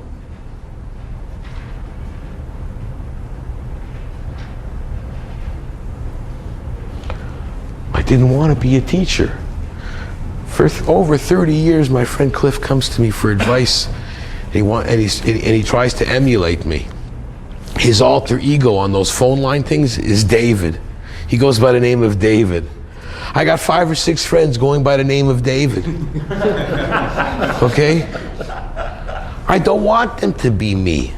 It's easier if they're not. All you guys can do it. I don't want to be your teacher. We discussed 100 times. My goal is to get you guys out there and get a different group in here tomorrow. When I hear success rates, I heard Steph was supposed to come today. He's supposed to give me a big hug because he's getting laid. His dick is real happy he's getting laid. He's the fellow that's actually the writer of the book that I dictated to him. You see? We don't see him anymore. He's always getting laid. That's success. I've been dictating the book to him, and he's been writing it. That's it. Maybe I can do a book with each one of you guys, but that's it. And I'm just as happy. When Ryan called me the first time, says starts working what I was telling him, I'm even more happy. Because it's not hard. And you find out, you go out, I don't know, maybe, I don't know how their university is, but usually you go on campus and you look and these fucking dorks are with these good looking women. Hey? Who? He's the dork with a good looking broad? Get his sloppy seconds.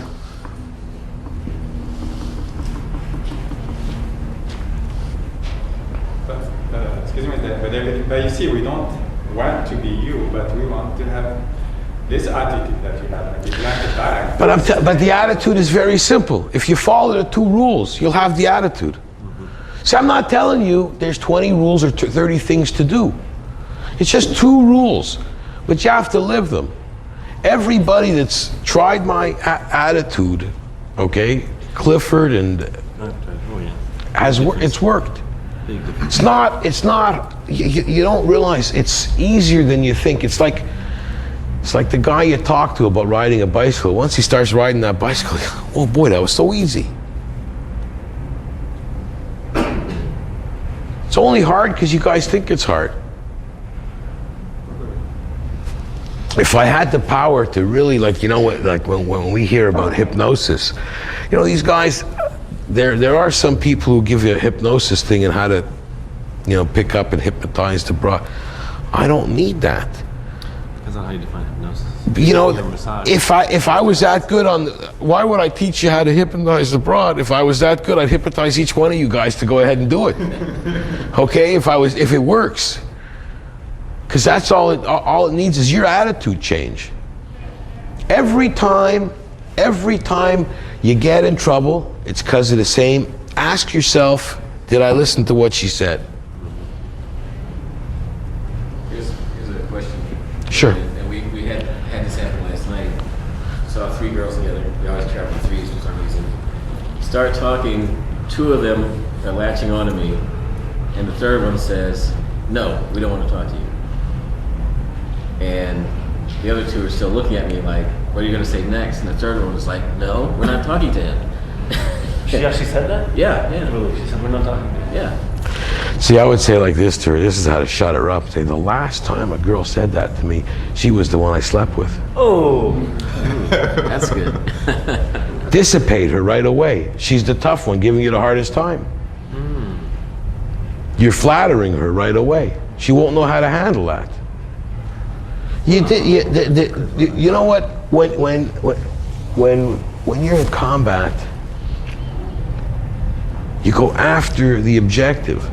Sometimes you go after the machine gun in the corner is relentless rather than try to get to the mountain at the top. Dissipate. You understand? Knock her away. Think, and you got to be thinking like this. This broad's giving me trouble. Or you could come up with what you're thinking. If you're thinking this broad's giving me trouble, think to yourself, look at her and say, I was thinking that this broad's giving me trouble and I'll never do a threesome. I'm so upset. You're thinking about a twosome? So I was thinking about a twosome, but if you wouldn't be so tough on me, I would have thought of a threesome. You have to dissipate her. First of all, they're all laughing. They're going to laugh too. They're not going to believe you said that. Right away, if she's going to look stupid.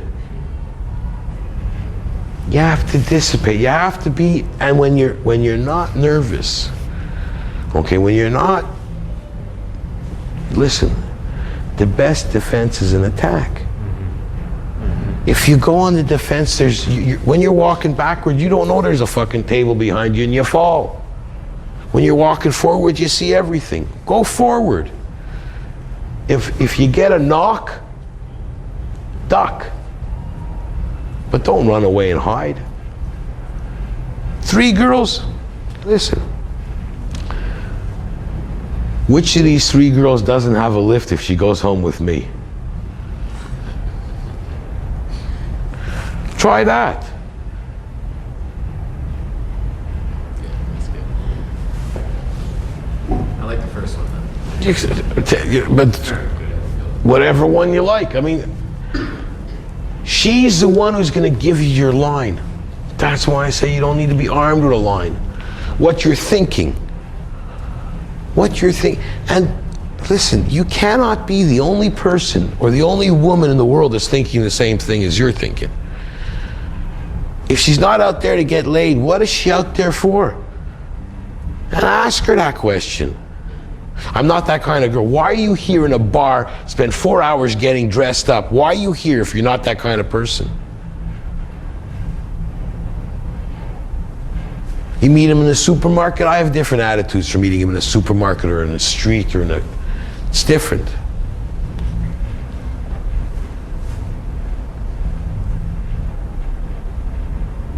Anywhere you want. You can stop a girl in the middle of the street and go, I just want to tell you something. Walking up here, I started looking at you, and I've already had 2 fantasies. She might call you a pervert and run away. But if you don't do that, you never know what happened. Exactly. I was not far from here one time, many years ago, and I saw this girl, strawberry blonde hair, down her back, gorgeous, absolutely gorgeous, dressed nicely, looked like a dream. I stopped the car and I get out and I say to her, you know, I know you don't really pick up girls from a car, so I got out of the car. I have to tell you, you're the best looking girl I've ever seen in my life. I went out with her for 6 months. She was Miss Montreal in 1982. Every time I went out with her, the women would come on to me like incredible. I was out with this good-looking, gorgeous woman. And she wasn't that good in bed. Her sister was a lot better.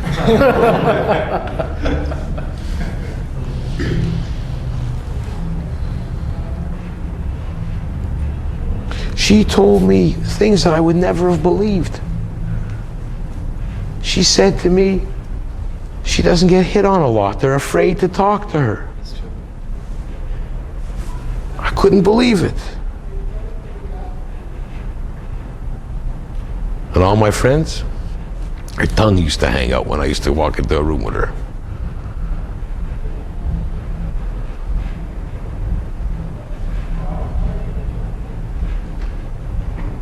For my birthday, she got one of her friends to come over and do me together with her. Now I know she really liked me.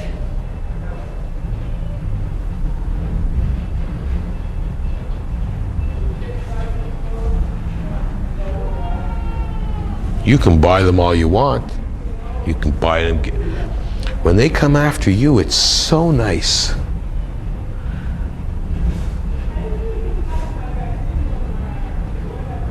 You feel so good.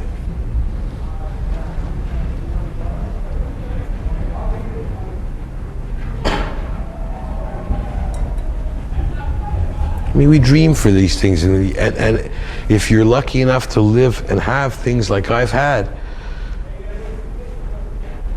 get called up and said, What are you doing this weekend? Pick me up Friday night. And she takes me away for a weekend.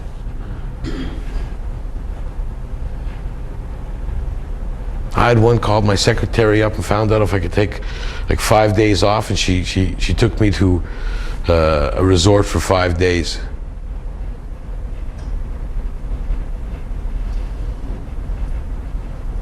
When she asked me if I could go, I said, I don't know, what am I going to do with my other girlfriends for 5 days?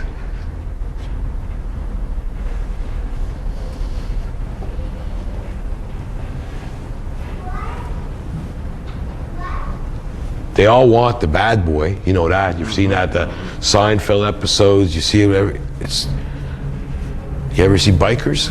They got the best looking women, and they're real nice guys, you know.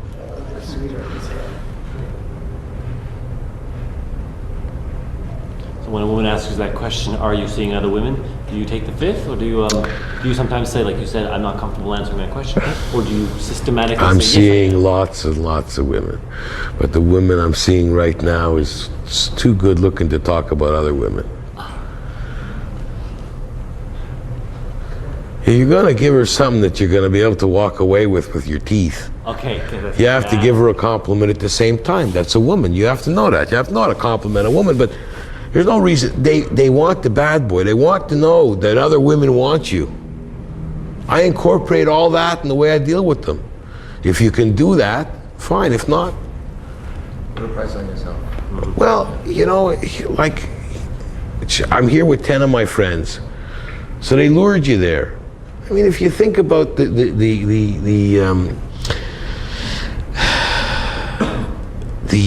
what, you know, what do they call it? There's two kinds of murders. One where you got pissed off and you got in the fight and you ended up getting killed. And the other one was premeditated, thinking about it. It's the worst, right? Yeah. Well, Manslaughter and murder. they didn't just do it at the spur of the moment. I'm going to be waiting for you with 10 of my friends at a club. It's premeditated. Would you not say that? It's a worse crime than, yeah, the girl that he said, oh, she made a mistake and got caught up with something. It's not premeditated, it's an accident. You can be human. You can be tough too. I would have said also, you're gonna have to make it up to me. I would have brought that up immediately. You have to make it up for me. Not only put your legs behind your ears, you might have to take me out to dinner. Say, I'm a cheap date. Okay, take a break now? Yep.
Because of the attitude I used when I went in. I thought, I went with the attitude that I'm worth so much money. And maybe Did you hear him?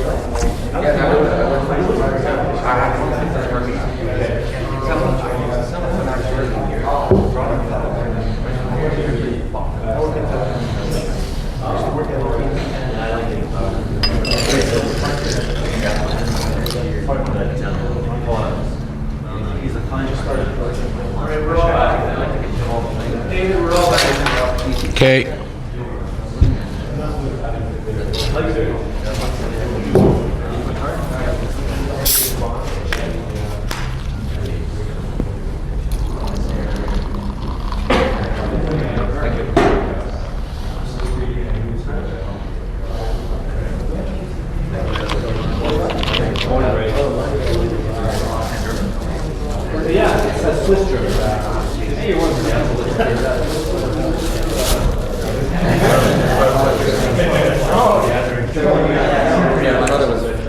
Okay, I can't say we're pretty late.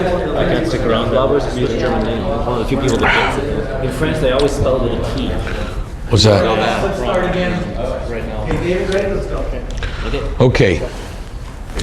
So we had an interesting conversation at lunch. You started something, Clifford stopped us, wanted us to come back to it here. Do you remember what you're asking me? And you're next. You still want to go through that question, right? Yeah. Okay.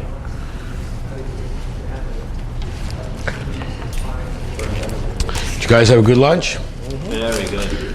So you had an interesting Story at lunch, okay? Something happened to you, good. Anybody else? Well, we had an interesting lunch too. I was picking on this poor little waitress.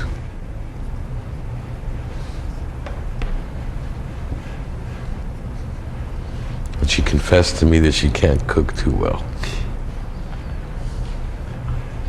And when I told her that all I want to do is make love to her, she said, "That's very nice." Isn't that what she said, guys? She said, I love that. I love that. So,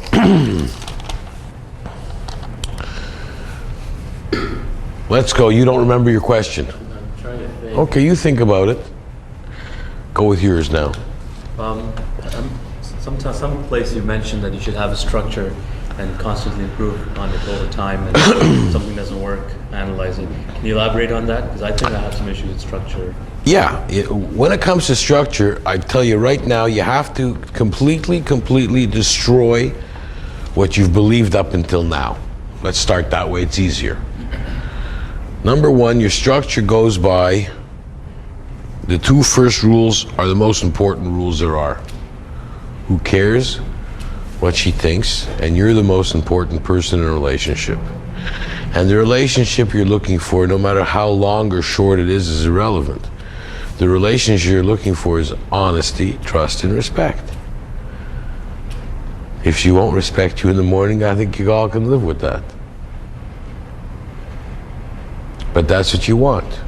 And if you start on that foundation for your structure, when it comes to structure, what do you want? You have to try the same thing every time with her? It's very simple. Go on so basic, something that's not hard to remember. Be honest. We were walking out here downstairs and there was this good looking, really sharp broad walking past us fast, going from one, she looked like she worked in the hotel. Hey, who was there with me? Hey, you guys saw it, eh? She looked like she worked in the hotel, and I looked at her and went, what did I say to her? Wow, wow, wow. She turned around and smiled.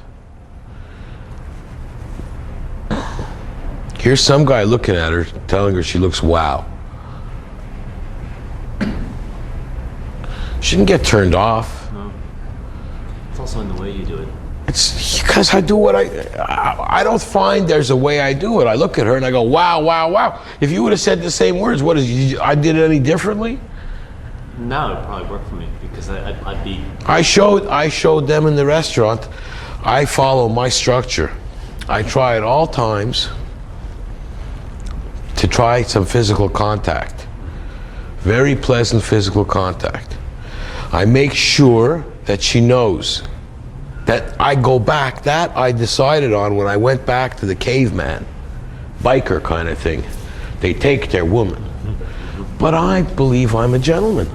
I don't want to take her if she doesn't want to go.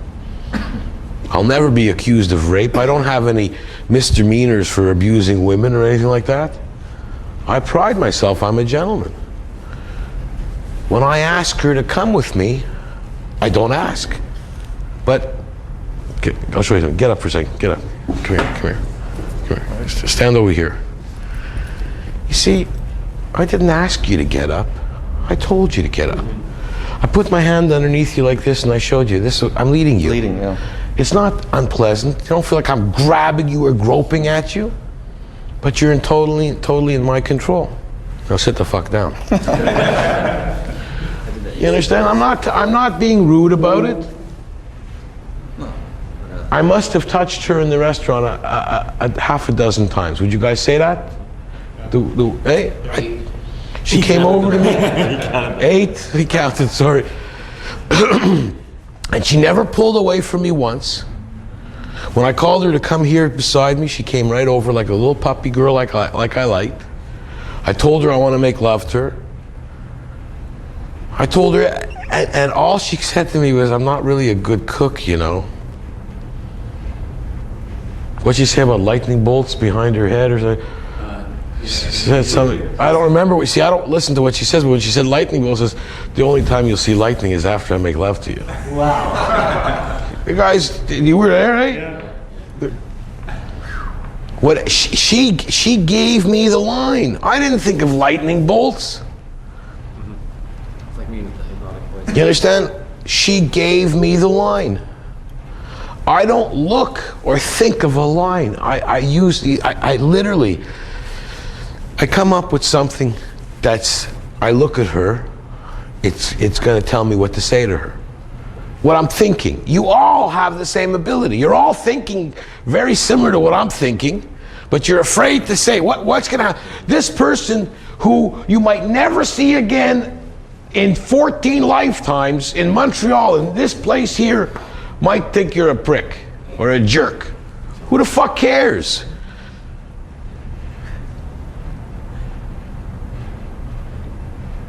But if she doesn't, and you have some fun time with her, what's more than two people honest having a good time? You're not taking anything. You don't want to steal her money. You don't want to take her car. You don't want to rape her little boy. You just want to have some fun. And if she doesn't want you, fine. When you relax, because you see what you're saying in my attitude, so I'm relaxed about it. If she told me to fuck off, okay, so I didn't do anything wrong. She can't have me arrested for what I'm thinking. If she did, you guys never see it.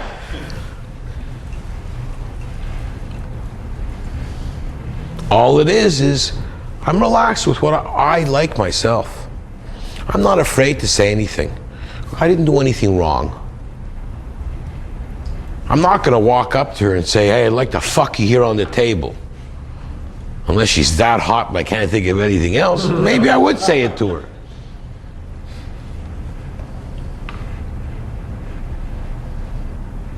You know, it's the women that have these fantasies of getting laid in the elevator, in the hallway of hotels and stuff like that. I once told a girl, I don't remember the whole situation, I told her, I could do you here on the hood of my car. I wouldn't give a shit who's watching. What do you think? They're insulted when they hear that? Grow up. We were just talking at the restaurant. I mentioned to the guys at the table, as I'm chatting up the waitress, she went away, and as I mentioned to her, I mentioned to them Howard Stern. He has more women listeners than male listeners. And he's a pig. He's worse than me. Maybe. I don't know. Okay?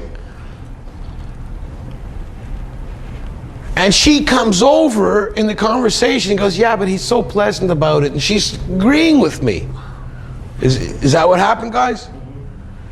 I mean, if I would have told Clifford, stake this broad out at the restaurant to show the guys, it would have been, you guys wouldn't believe it.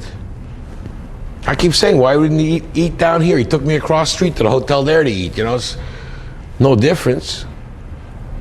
And I wouldn't, it's like, went there, could have gone here. It doesn't matter where you go, there's people everywhere. And there's so many people not trying to approach you. You know, the girl that ran across there, and I told her she looks, wow, she must feel good from that. She'll go home today and says to tell her one of her friends, gee, this guy thought I looked so fantastic, he couldn't stop commenting.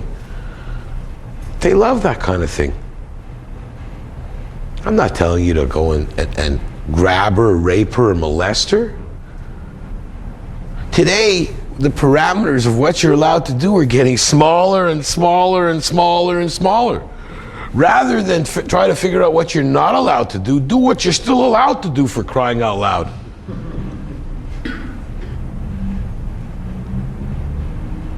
You know, when I started dating,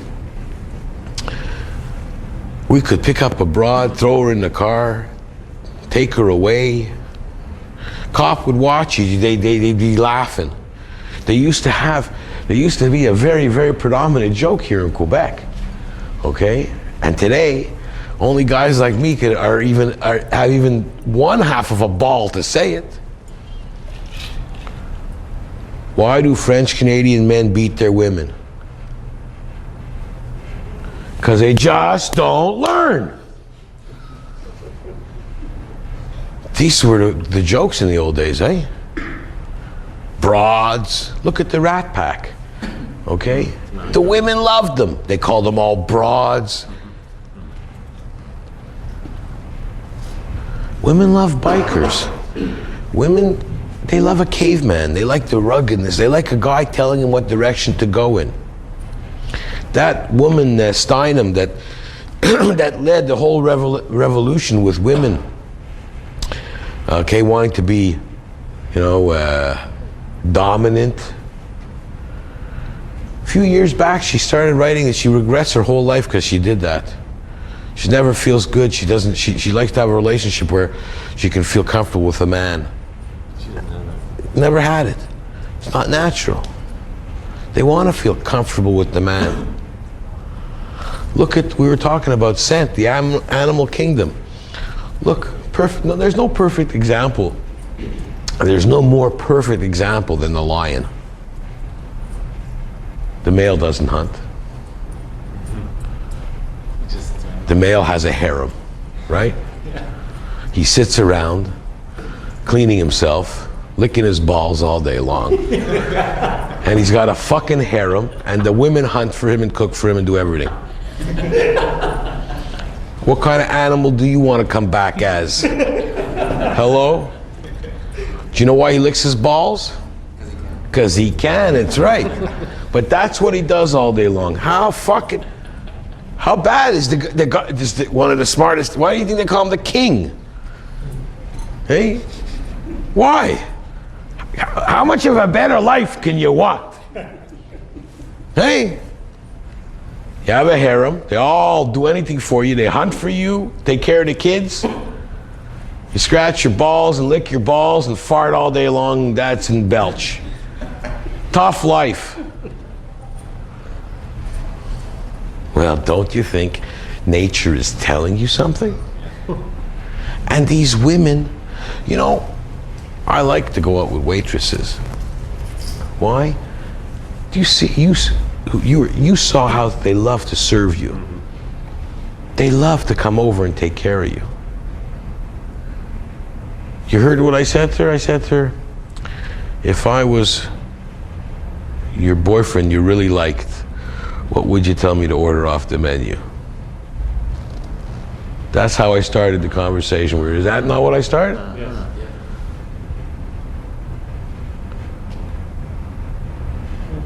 Right away, she chose something really good. I gave her control, and she couldn't handle it. She started taking care of me right away. She's under my control full time. What made you think that she was not able to handle it? What made me think that? Her actions.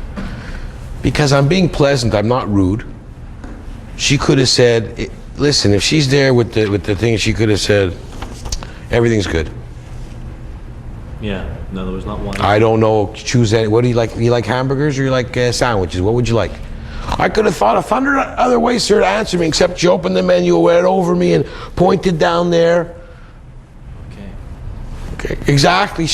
I know I have her already.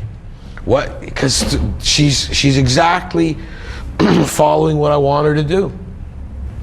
If she's not doing it, it's a different story, but she's doing it. I don't have to, I don't think what, you see, you're thinking again, what's she thinking of? No, I'm not. I'm just trying. You are. Every time you tell me you're not, it's because you are. I'm trying to figure out what made you think that. But it's what made me think. I'm wanting to see if she can take care of me. She's answering me back the way I want to be answered. And if she doesn't? If she wasn't like not in a playful mood? I didn't care if she is or if she isn't. It's not her mood I'm concerned with. It's mine. No, I mean, but what? Yeah. I mean, you just drop it. Yeah. It's not her mood I'm concerned with. Okay, I understand that. You see, you're still thinking as like rule number 1. Yeah. You're still worried about what she's thinking. I don't care what she's thinking. I don't worry about that. It doesn't enter. That's one thing I tell you guys. You gotta really live by that rule. Doesn't matter what she's thinking of. It's not important to you. Did she once think, what's he thinking of? When I asked her, what are you thinking of? She started smiling. Hey, right? She says to me, what do you want? I says, what do you think I want? Ooh. She asked me, what do I want? Well, how'd I answer? You guys were there. Hey, so what do you think I want? She started smiling from ear to ear. Well, she's a rocket scientist. She's smarter than all the other women in the world. I got one that figured it out right away, what I want. Fuck. If they had one eye and were deaf, they could figure out what I want, as long as I have a set of tits. She figured out what no. It's because I don't care what she's thinking. It's what I'm thinking that's important. It's what you're thinking. You keep going back. All these questions are, what if she, what you're worried what she's going to think. Stop. That's what you have to stop. That's what makes me come natural. Because if you see what I do, and you guys today had a good example twice when we went out. If you see what I do, the last thing I'm thinking about is what she's thinking. It's my absolute last thing I would think about. I don't care what she thinks. She's either going to think good things about me or bad. I really don't give a shit. I'm projecting what I want. You walk into a store, you go to buy something, you're looking at a radio, and you say to the person, which is the better radio? And they're thinking, which one do I make a bigger commission on? Are you thinking about that when you're asking him which radio I should buy? No. I am. I'm asking him a question. I'm thinking from that. I proved it. I went the other day to buy a CD player. So I read about the CD player and I went in, and they're using it as a loss leader, so the price is really low on it. So I asked the guy which CD player he thought I should buy. He told me exactly the one that cost the most, rather than the one was on sale, and the one that I read in the Consumer Reports was just as good as any other one. I said, well, I didn't read that. I'll take that one there. And he got all pissed off.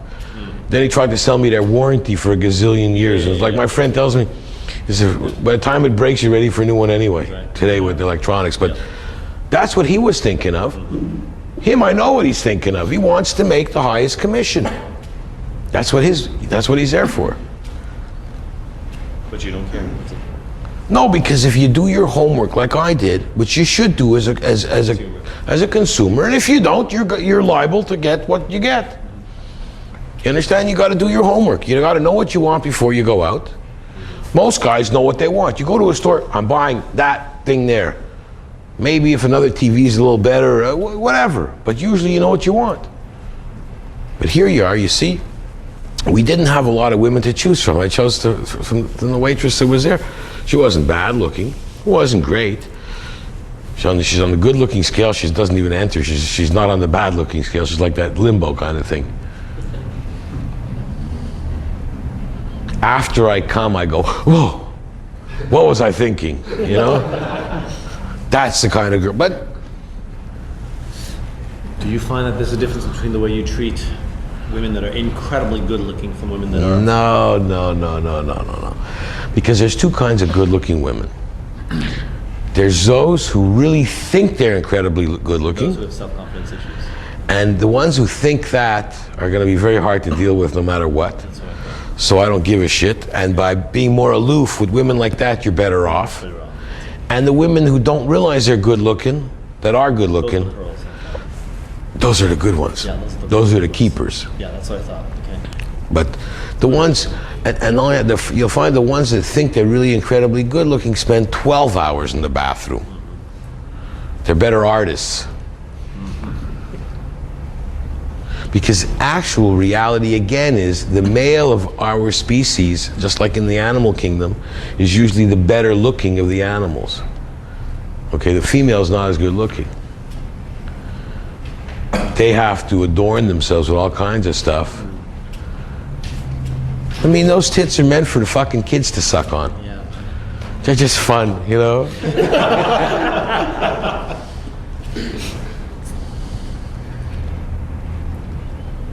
Can I ask you a Very question? shocked when the makeup comes off and then Well, you know, listen, you got to deal with them. It's you know, you know what? There's another joke. You know what? You say you sometimes their face is ugly and they got a great body, so you put a bag over their head. Yeah. So you know what a bagger is, eh? You know what a two-bagger is? She's so bad that if her bag falls off, you keep one on your head. Okay? You know what a plastic bagger is? To kill yourself. No, you hope she dies before you finish fucking her. So I mean, these are very crude jokes that probably will not be in the Video. Gonna edit in the them. video and edit them out. But that's the reality. I mean, that's the way we like to think. I mean, you look at a girl, if you look at Playboy or you look, they try to make them look as angelic as possible while they have the hottest bodies. When you look in a magazine like Hustler, they try to make them look as slutty as possible. Yeah. And we all like that slutty looking broad, you know, that's what you go after. The angelica ones you want to take home and marry. Be the mother of your kids. Yeah. Why? You mean to see the slutty looking broad isn't really nice just because she's slutty looking? Yeah. She perceives herself differently in that mirror. And a lot of times, you guys don't pick up on the things that I pick up on. The way they get dressed is the way they want you to perceive them. They're telling you a lot. You're just not reading them. I mean, that kind of stuff I think comes from experience, being able to read the way they project themselves and the way they dress to attract you. And we had another case where there was 4 girls left the restaurant at the same time. One was wearing this beige top, really tight, and she had a nice set of boobs, she had a nice figure, and she had her jacket in her hand. Most of the other ones were wearing their coats and jackets. Well, she wanted you to see her body. She had a boom body. She wanted you to see it. What do you think? She was the only one who wasn't cold, you know? She had the least amount on. And then we had some discussions on what they wear to, and what did somebody say? The hornier they are, the least clothing they wear. I like that. I think that's what he was asking. Can you get horny enough to get naked? Hello, what do you think I want? But that's what we came down to. I mean, I told you those 4 broads, there was a timid one there and there was one all dressed up. She didn't want me to look at her. Both those didn't want me to look at her, and I wasn't. Okay. Why would I go, like I said, the uglier broads are sometimes the hardest ones to go into because they're going around with a good-looking broad. Why? Why is always a good-looking broad with an ugly broad? Well, I feel, this is just an opinion from one asshole, I feel they don't want competition, is number 1.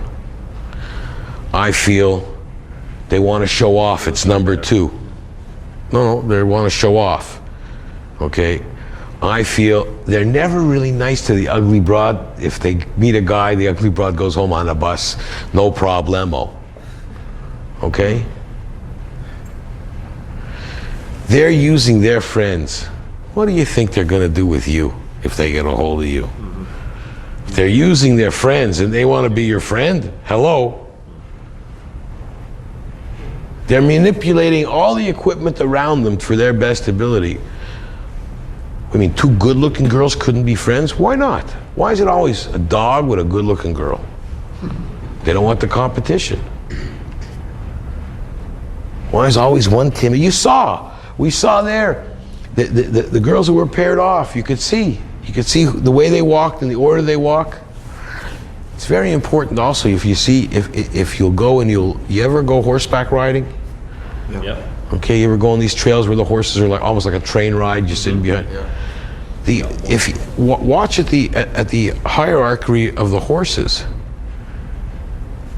there's never a female at the lead of the pack when horses. It's always a male. And they tell you, don't try to pass the other horse because they'll kick each other or bite. Okay? This is the animal kingdom. We're the same kingdom. The women go out with all these things, knowing what they're going out for. And the guys, if you noticed in that train, were always at the back. You know, they ask a lot of married women questions. They ask, what's the first thing you do in the morning to your asshole? You know what they all say? Send them off to work.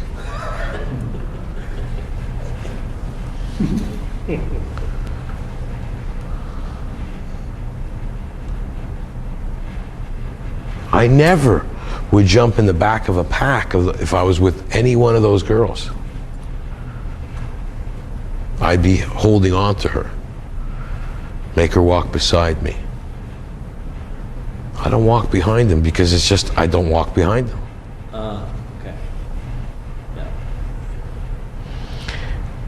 You can't have it wishy-washy. It's an all or nothing kind of thing. You can't lead them if you don't want to continue leading them.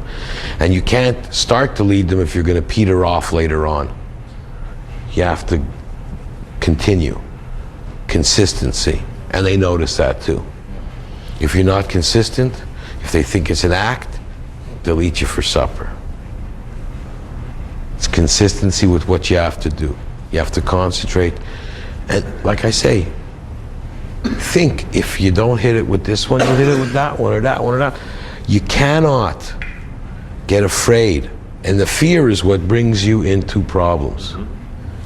Go ahead. Did we finish your question yet? I have another one. In Okay. addition to that one. You talk about being consistent with the structure. Something does not work. Analyze it and fix it. What do you mean by that? Okay. Be consistent with the structure. There's an old saying. When he calls you an asshole, look at him. Tell him fuck off. Then when he calls you an asshole, look at him, think about him, tell him to fuck off. When he calls you an asshole, look in the mirror before you tell him to fuck off. That's it. 3 people say it. You understand? I gave myself a set of rules. I don't go on a 4th date if I haven't fucked him by the 3rd. Used to be that I was so bad, I thought it was bad. I thought it was good. If they didn't want to sleep with me on the first night, I was relentless. I had to. I used everything I possibly could to make them the first night. I did it for sport. I honed my skills that way. And the ones that wanted to do me the first night, I wouldn't let them touch me. Because I wanted to be the master.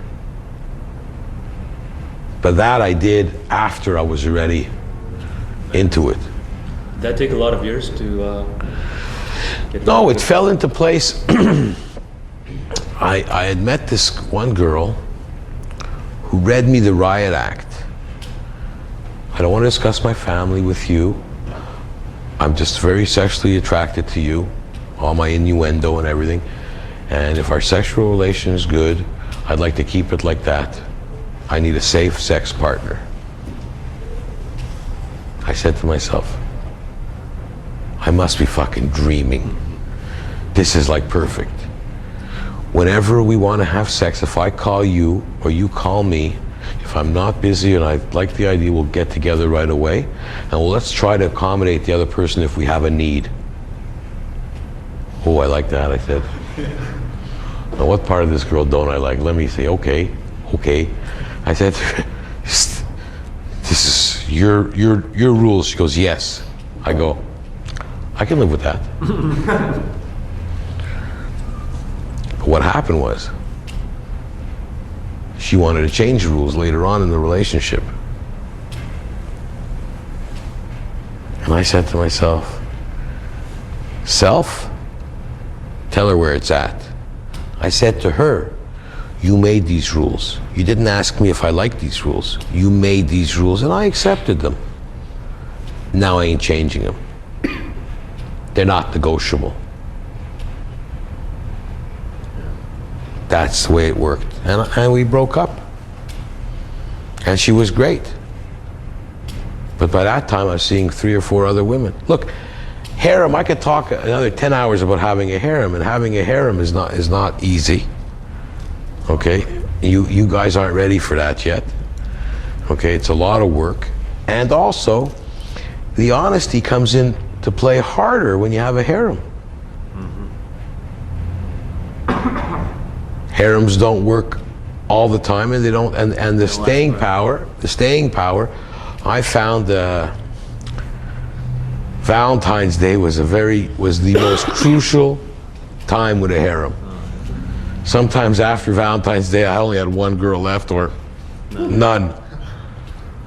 Christmas and New Year's are also tough times. Your birthday. Her birthday's not tough, unless all 4 of them have the same birthday, then you just, might as well hang yourself right away. But I had systems worked out for that, and the more simplified I made my system, the better it was for me, and the more they loved me. I'll tell you one thing. Clifford knows this, and I think you might have heard it before too. I went out and I bought a gross of cards for Valentine's Day, 144 cards. And every girl I went out with, whether it was the first year, the second year, the third year, I gave them all the same Valentine's Day card. I only had to memorize 1 poem. When she'd say, I got your card, or when we were in the car and says, oh, I like your card, I'd be driving, I'd read it off to her, because I memorized it. She says, you know that so well? I go, when I saw it, I knew it meant you. And if I gave her the same card the next year, so you know how hard it was for me to find the same card 2 years in a row?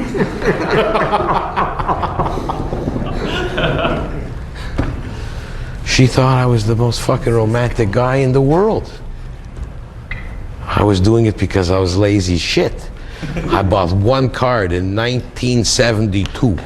I grossed them, and I think I still have a half a case left or something. No, fuck cares, okay? It was easy. Remember 1 card, I go, hey, I got trouble with name. You saw, how many times did I ask you the girl's name in the restaurant?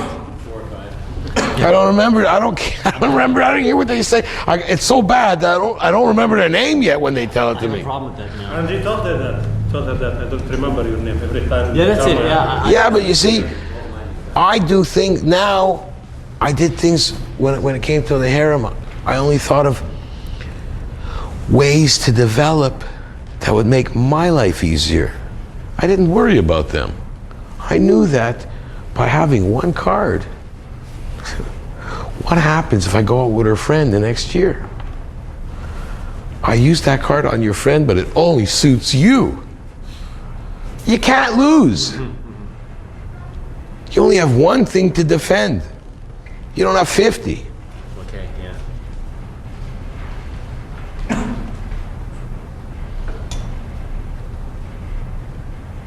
When I would use the wrong name when I'm fucking them, That's a bad move. It's disaster.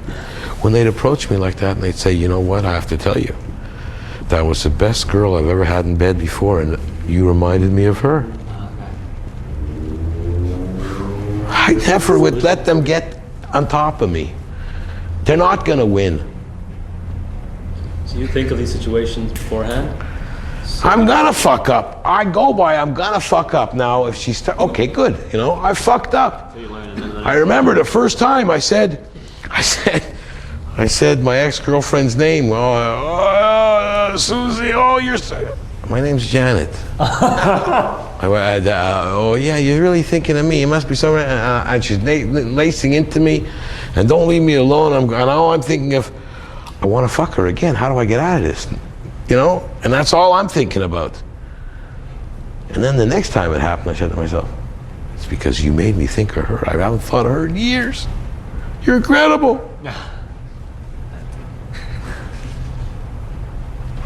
But this is not the honesty. You are conflicting yourself. This is not the honesty. It is honest. Who do you think I was thinking of?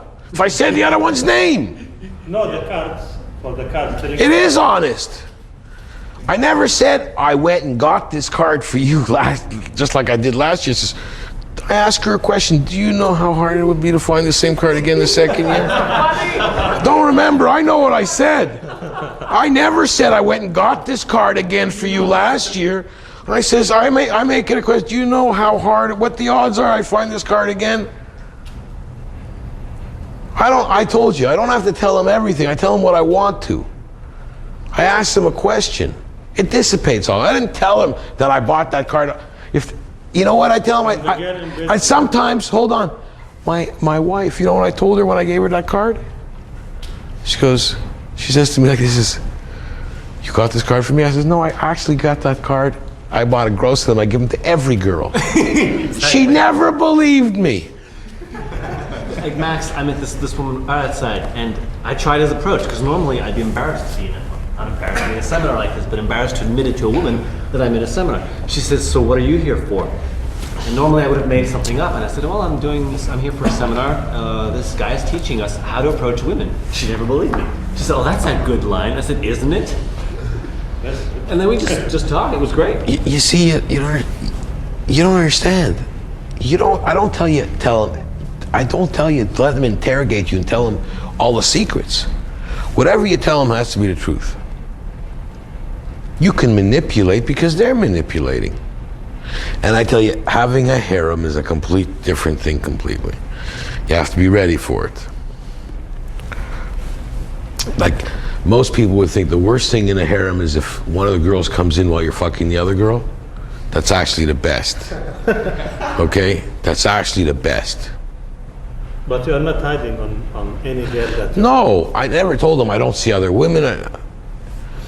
If they say I want a totally monogamous relationship, and I go, well, I do too. I'd want one eventually. Yeah.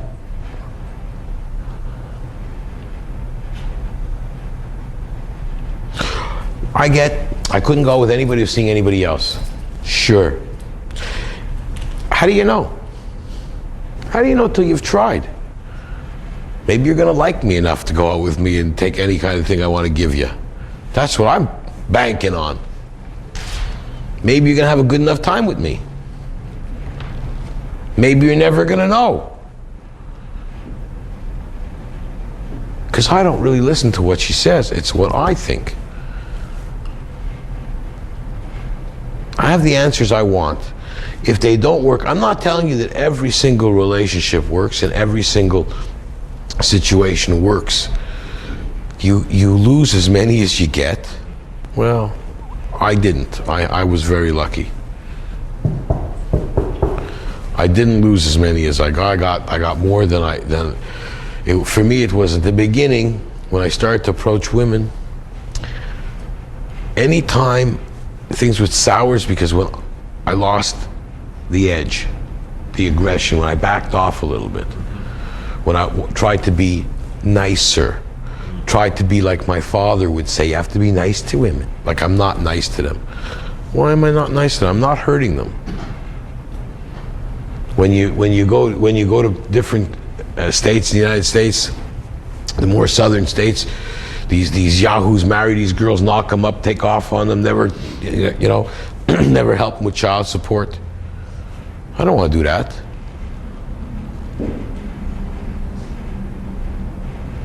I took very seriously safe sex because I was sleeping with so many women, and you can't tell. In my day, you can go for a penicillin shot and not worry when I started going out. But things changed. Herpes and AIDS. I went out with a girl. It's a very funny situation. I think, I don't know if it's luck, intuition. A friend of mine fixed me up with her. She was really dynamite looking. But he bet me, because those were the days that I was making every girl the first night or second night, no matter what. He bet me that I couldn't go out with her 4 times and only sleep with her on the 5th date. So I took the bet. The 5th date? No, it was like 2 months. I couldn't see her for 2 months without sleeping with her. He says, because you meet all these sluts. I says, they're all sluts. He says, no, you haven't met a nice girl yet. So I know a nice girl, but you have to promise not to seduce her for at least 2 months. So I said, fine. So after the 4th date, she was really coming on to me, and I said, I'm sorry, I don't really Like you that way. No, I said, I don't really want to get into this till I really get to know you well. Okay? I have to really be sure. I used all the lines the bras would give me when I was younger. You know, like, I have to be sure about a relationship, you know? All this bullshit. So, one day, I had to go someplace, and she was waiting for me at my place. And all of a sudden, I'm going, she said she had something serious to talk to me about. And she says to me like this, when I walk in, she says to me, I'll never forget, I'm standing in the kitchen, she says to me, did somebody tell you anything about me? I go, no. I says, she says, well, I have to tell you something seriously. She starts to cry. She had herpes. And she didn't know why I didn't come on to her, because she was really surprised. Some guy had herpes, went out with her, they broke up. He got her from another girl, and to teach her a lesson, got together with her again just to give her herpes. That's the story she told me, which I could believe or not believe, it's irrelevant. But she said she always talked to her doctor, and when there's no outbreak, it's not, the danger's not there. And I said to her, to be honest with you, I didn't know you had herpes. I said, I just had a bet. She goes, a bet? Yes. So-and-so who fixed us up, I bet him that I could go out with you for 2 months without jumping on your bones. She goes, you bet that? You go, yeah. I said, because ordinarily I figured I could have done you the first night. But I always prided myself that I could handle all situations. So I said to her, you know what? She says, it's not dangerous when I have no anxiety, and because I had made her very anxious, she had an outbreak. So we weren't going to do it anyway. And I went to a friend of mine, I got a friend who's a surgeon, and I said to him, I want to know everything I can about herpes. And I found out everything about it because I had to do her, but it was very hard. I found out when the safe times were and when the non-safe times were, and I slept with her. But I did not have my heart in it as much as if she wouldn't have had it. Because it bothered me all the time. You're always thinking about that. You know, that was my own inhibitions and problems. And that actually was one of the reasons the relationship didn't go on any further. Because for me to find a girl without herpes is just as easy as so I just saw her less. I used to ask her, how you doing? Good. Any breakouts? No. Okay, I'll come see you.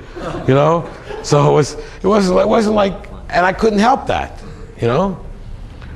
She used to say to me, so you don't want to see me when I have herpes? I go, no.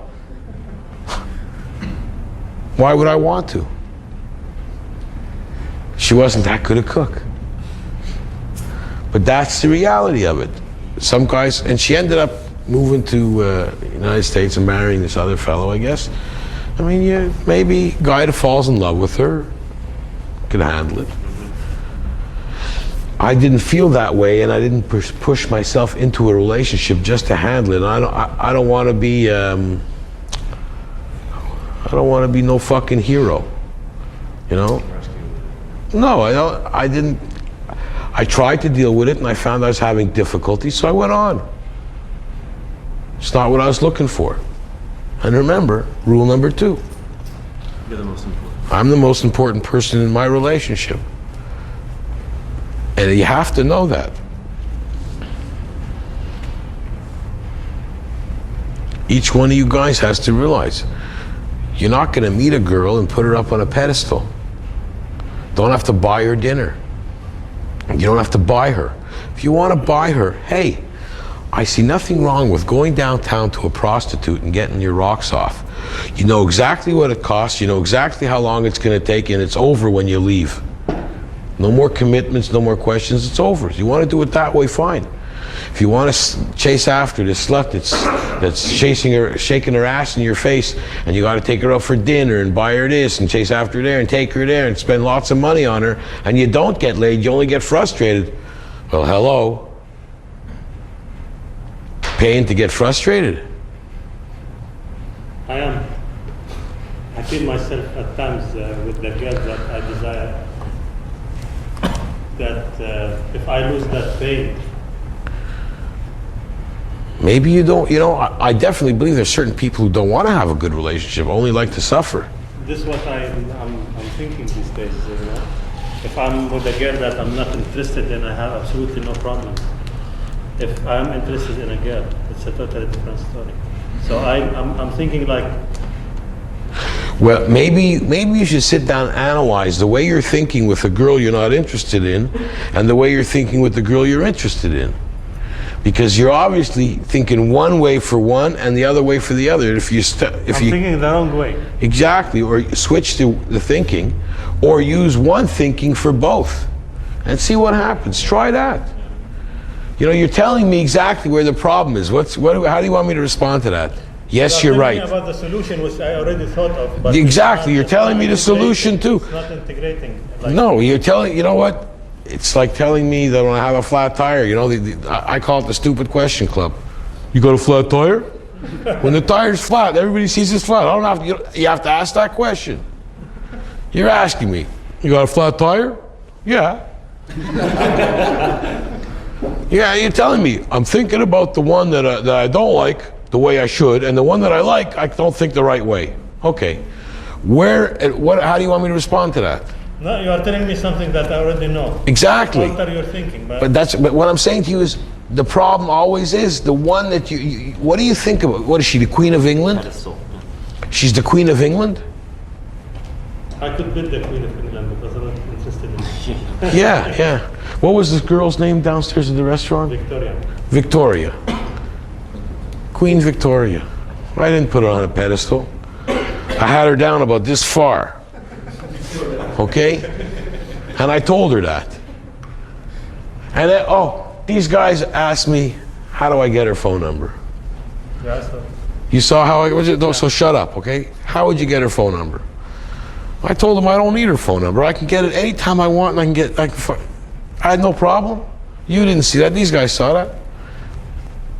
I'm in a restaurant. She's a waitress. I said to her, can I have a card from this restaurant? So she gave me the card. And I said, what are your hours here, so if I want to call you? She told me when she's there.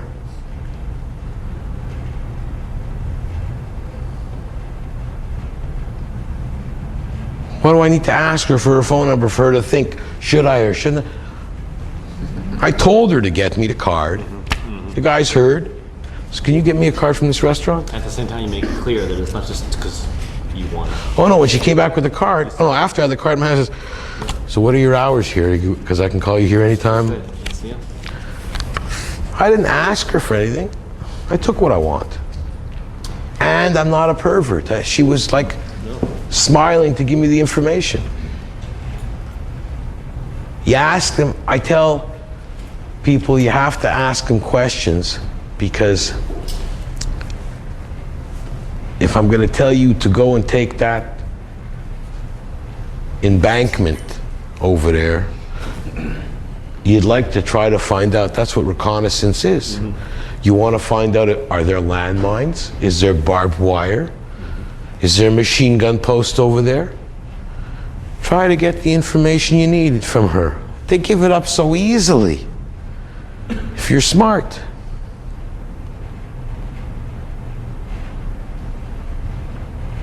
What's your favorite fruit? Apples.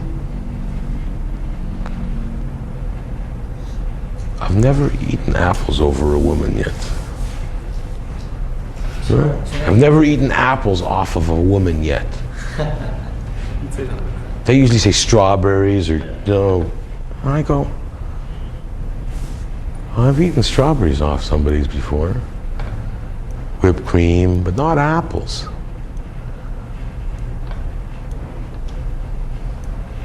It's interesting, you're getting... What? You understand? What am I making you think? What am I making her think? I'm directing where I want you to think. I asked you about fruit to talk about your naked body. That's great, David, because that was my next question. When you're on, because obviously they're different. But I'm not telling you I'd like to see you naked.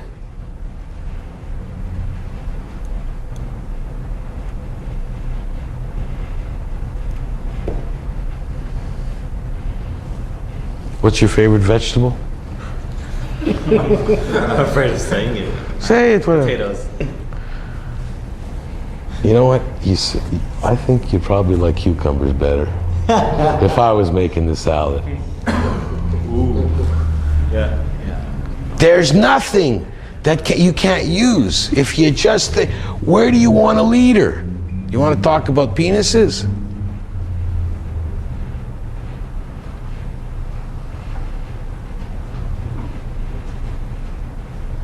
You tell her, I have to tell you a story. I went into a bar. I tell this to women. And I see this gross looking guy at the corner in the bar. These 3 women around him. I go over to the bartender. I go, what's the deal with this guy? He's terrible looking. Bartender tells me, I don't know myself. He says he comes down, he orders a drink, starts licking his ears, and these broads come around him. I don't know what's going on.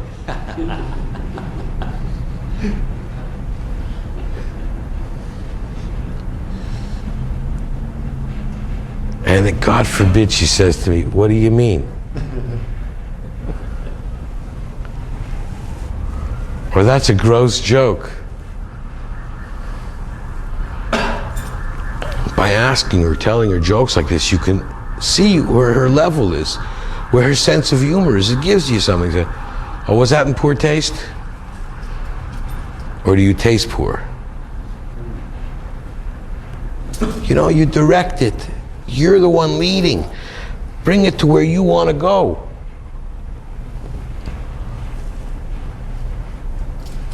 If you bump into a girl here and she says, fuck me, I'm on room 308, and you take her out to the front door, who's making the mistake? Right?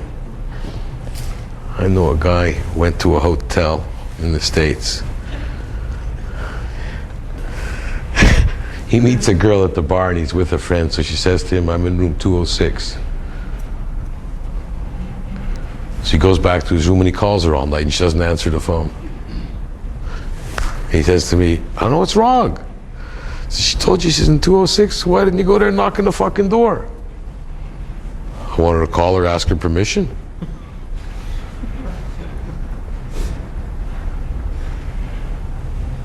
Guys make the stupidest mistakes because they're thinking, what's she thinking? Should I call her first? They're giving her the control. Yeah, fuck, I don't want them to control me.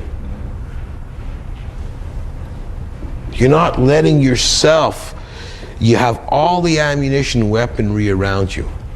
Somebody says to me, I meet them in the street and how do I get them to go home? It depends. It's a very, meeting them in the street is nice to meet them and say, when you meet them in the street, the first thing I think of, and I mentioned this a few times to some of you guys, is that Meeting somebody in the street's a very, very iffy thing today. If you tell anybody, if anybody asks you, and you say, what about meeting a guy in the streets? If they're your friend, they're gonna be very careful. So the first thing you have to do in that kind of situation is try to get her to think you're the nicest guy you could be. When I meet somebody in the streets, I go with a different kind of line. I don't go for sex. I go for, is your name Paula? Is it Paula? Because you look like a Paul. That was my mother's name.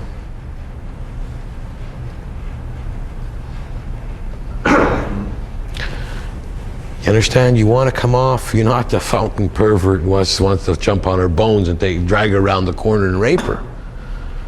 You're meeting her in the street. It's a dangerous place.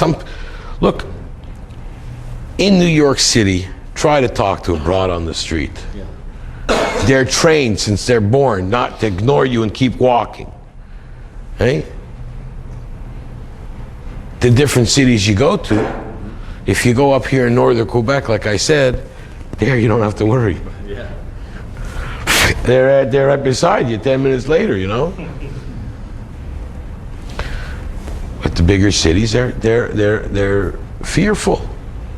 In Dallas, when I first moved to Dallas, I put an ad in the paper. I told you guys, and the first girl I contacted, she wanted to meet me at a mall in front of the movie theater at 3 o'clock in the afternoon. What the fuck's wrong with you? It has to be in a public place. I got assaulted. Fuck you, I'm not a pervert. Then after a while I found out, yeah, they're terrified. The girls carry guns in their purses. You get a lot of basket cases out there. Here I am, they have those Bundys and those all those rapists and murderers. Here all I want to do is get laid and have some good times. I never want to hurt the girl.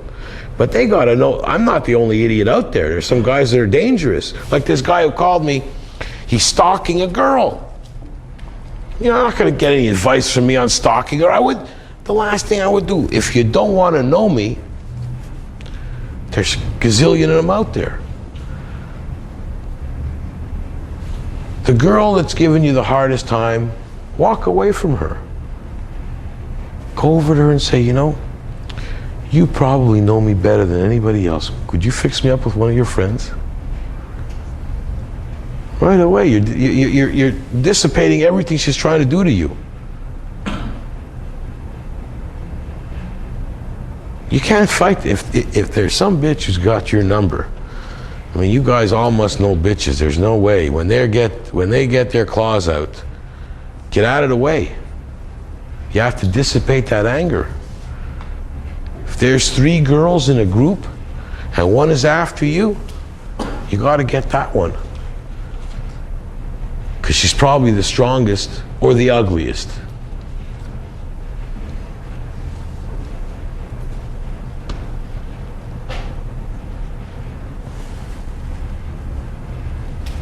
Anybody else has a question here? I remember we were talking about the restaurant. It was using sleight of mouth or using phrases to get her mind in a sexual context. You know what? Everything today is sex. It's like I said to her in the restaurant, what do you think I'd want from you? When you try to go out and when you bump into somebody, everybody masks it. Queen Elizabeth still fucked her husband. He still spread her legs up in the air and got on top of her and pumped her. Like a slut or a whore she is, okay? She ain't no better than anybody else. Those ladies that could go, if they have kids, they've all been fucked. And if they don't, you don't want to fuck them. You know, that's what it comes down to. What do you think? It's a big surprise? What does a man go out with a woman for? Unless she's really rich and you don't want to work anymore, or she's a phenomenal cook, What else do you want to go out with a woman for? You're going to have more fun with male friends. You know, a lot of women ask that question. They'll say, "What do you expect?" Or, Well, hello. You know what? And the more you mask it, the more. What would you think if you're masking it? She's saying he's a liar. Then what do you want me for if you don't want to, you know? Here, that girl wearing that beige top, Clifford. What do you think she was saying? Oh, I'm a virgin, nobody touched me. I'm available. Hmm? I'm available. She's giving out the sign that she's available. They're telling you. If they don't want it, they're telling you, you know, like, girl can say no. You don't have to rape them. Hey, if you don't want it, bye, I'm out of here.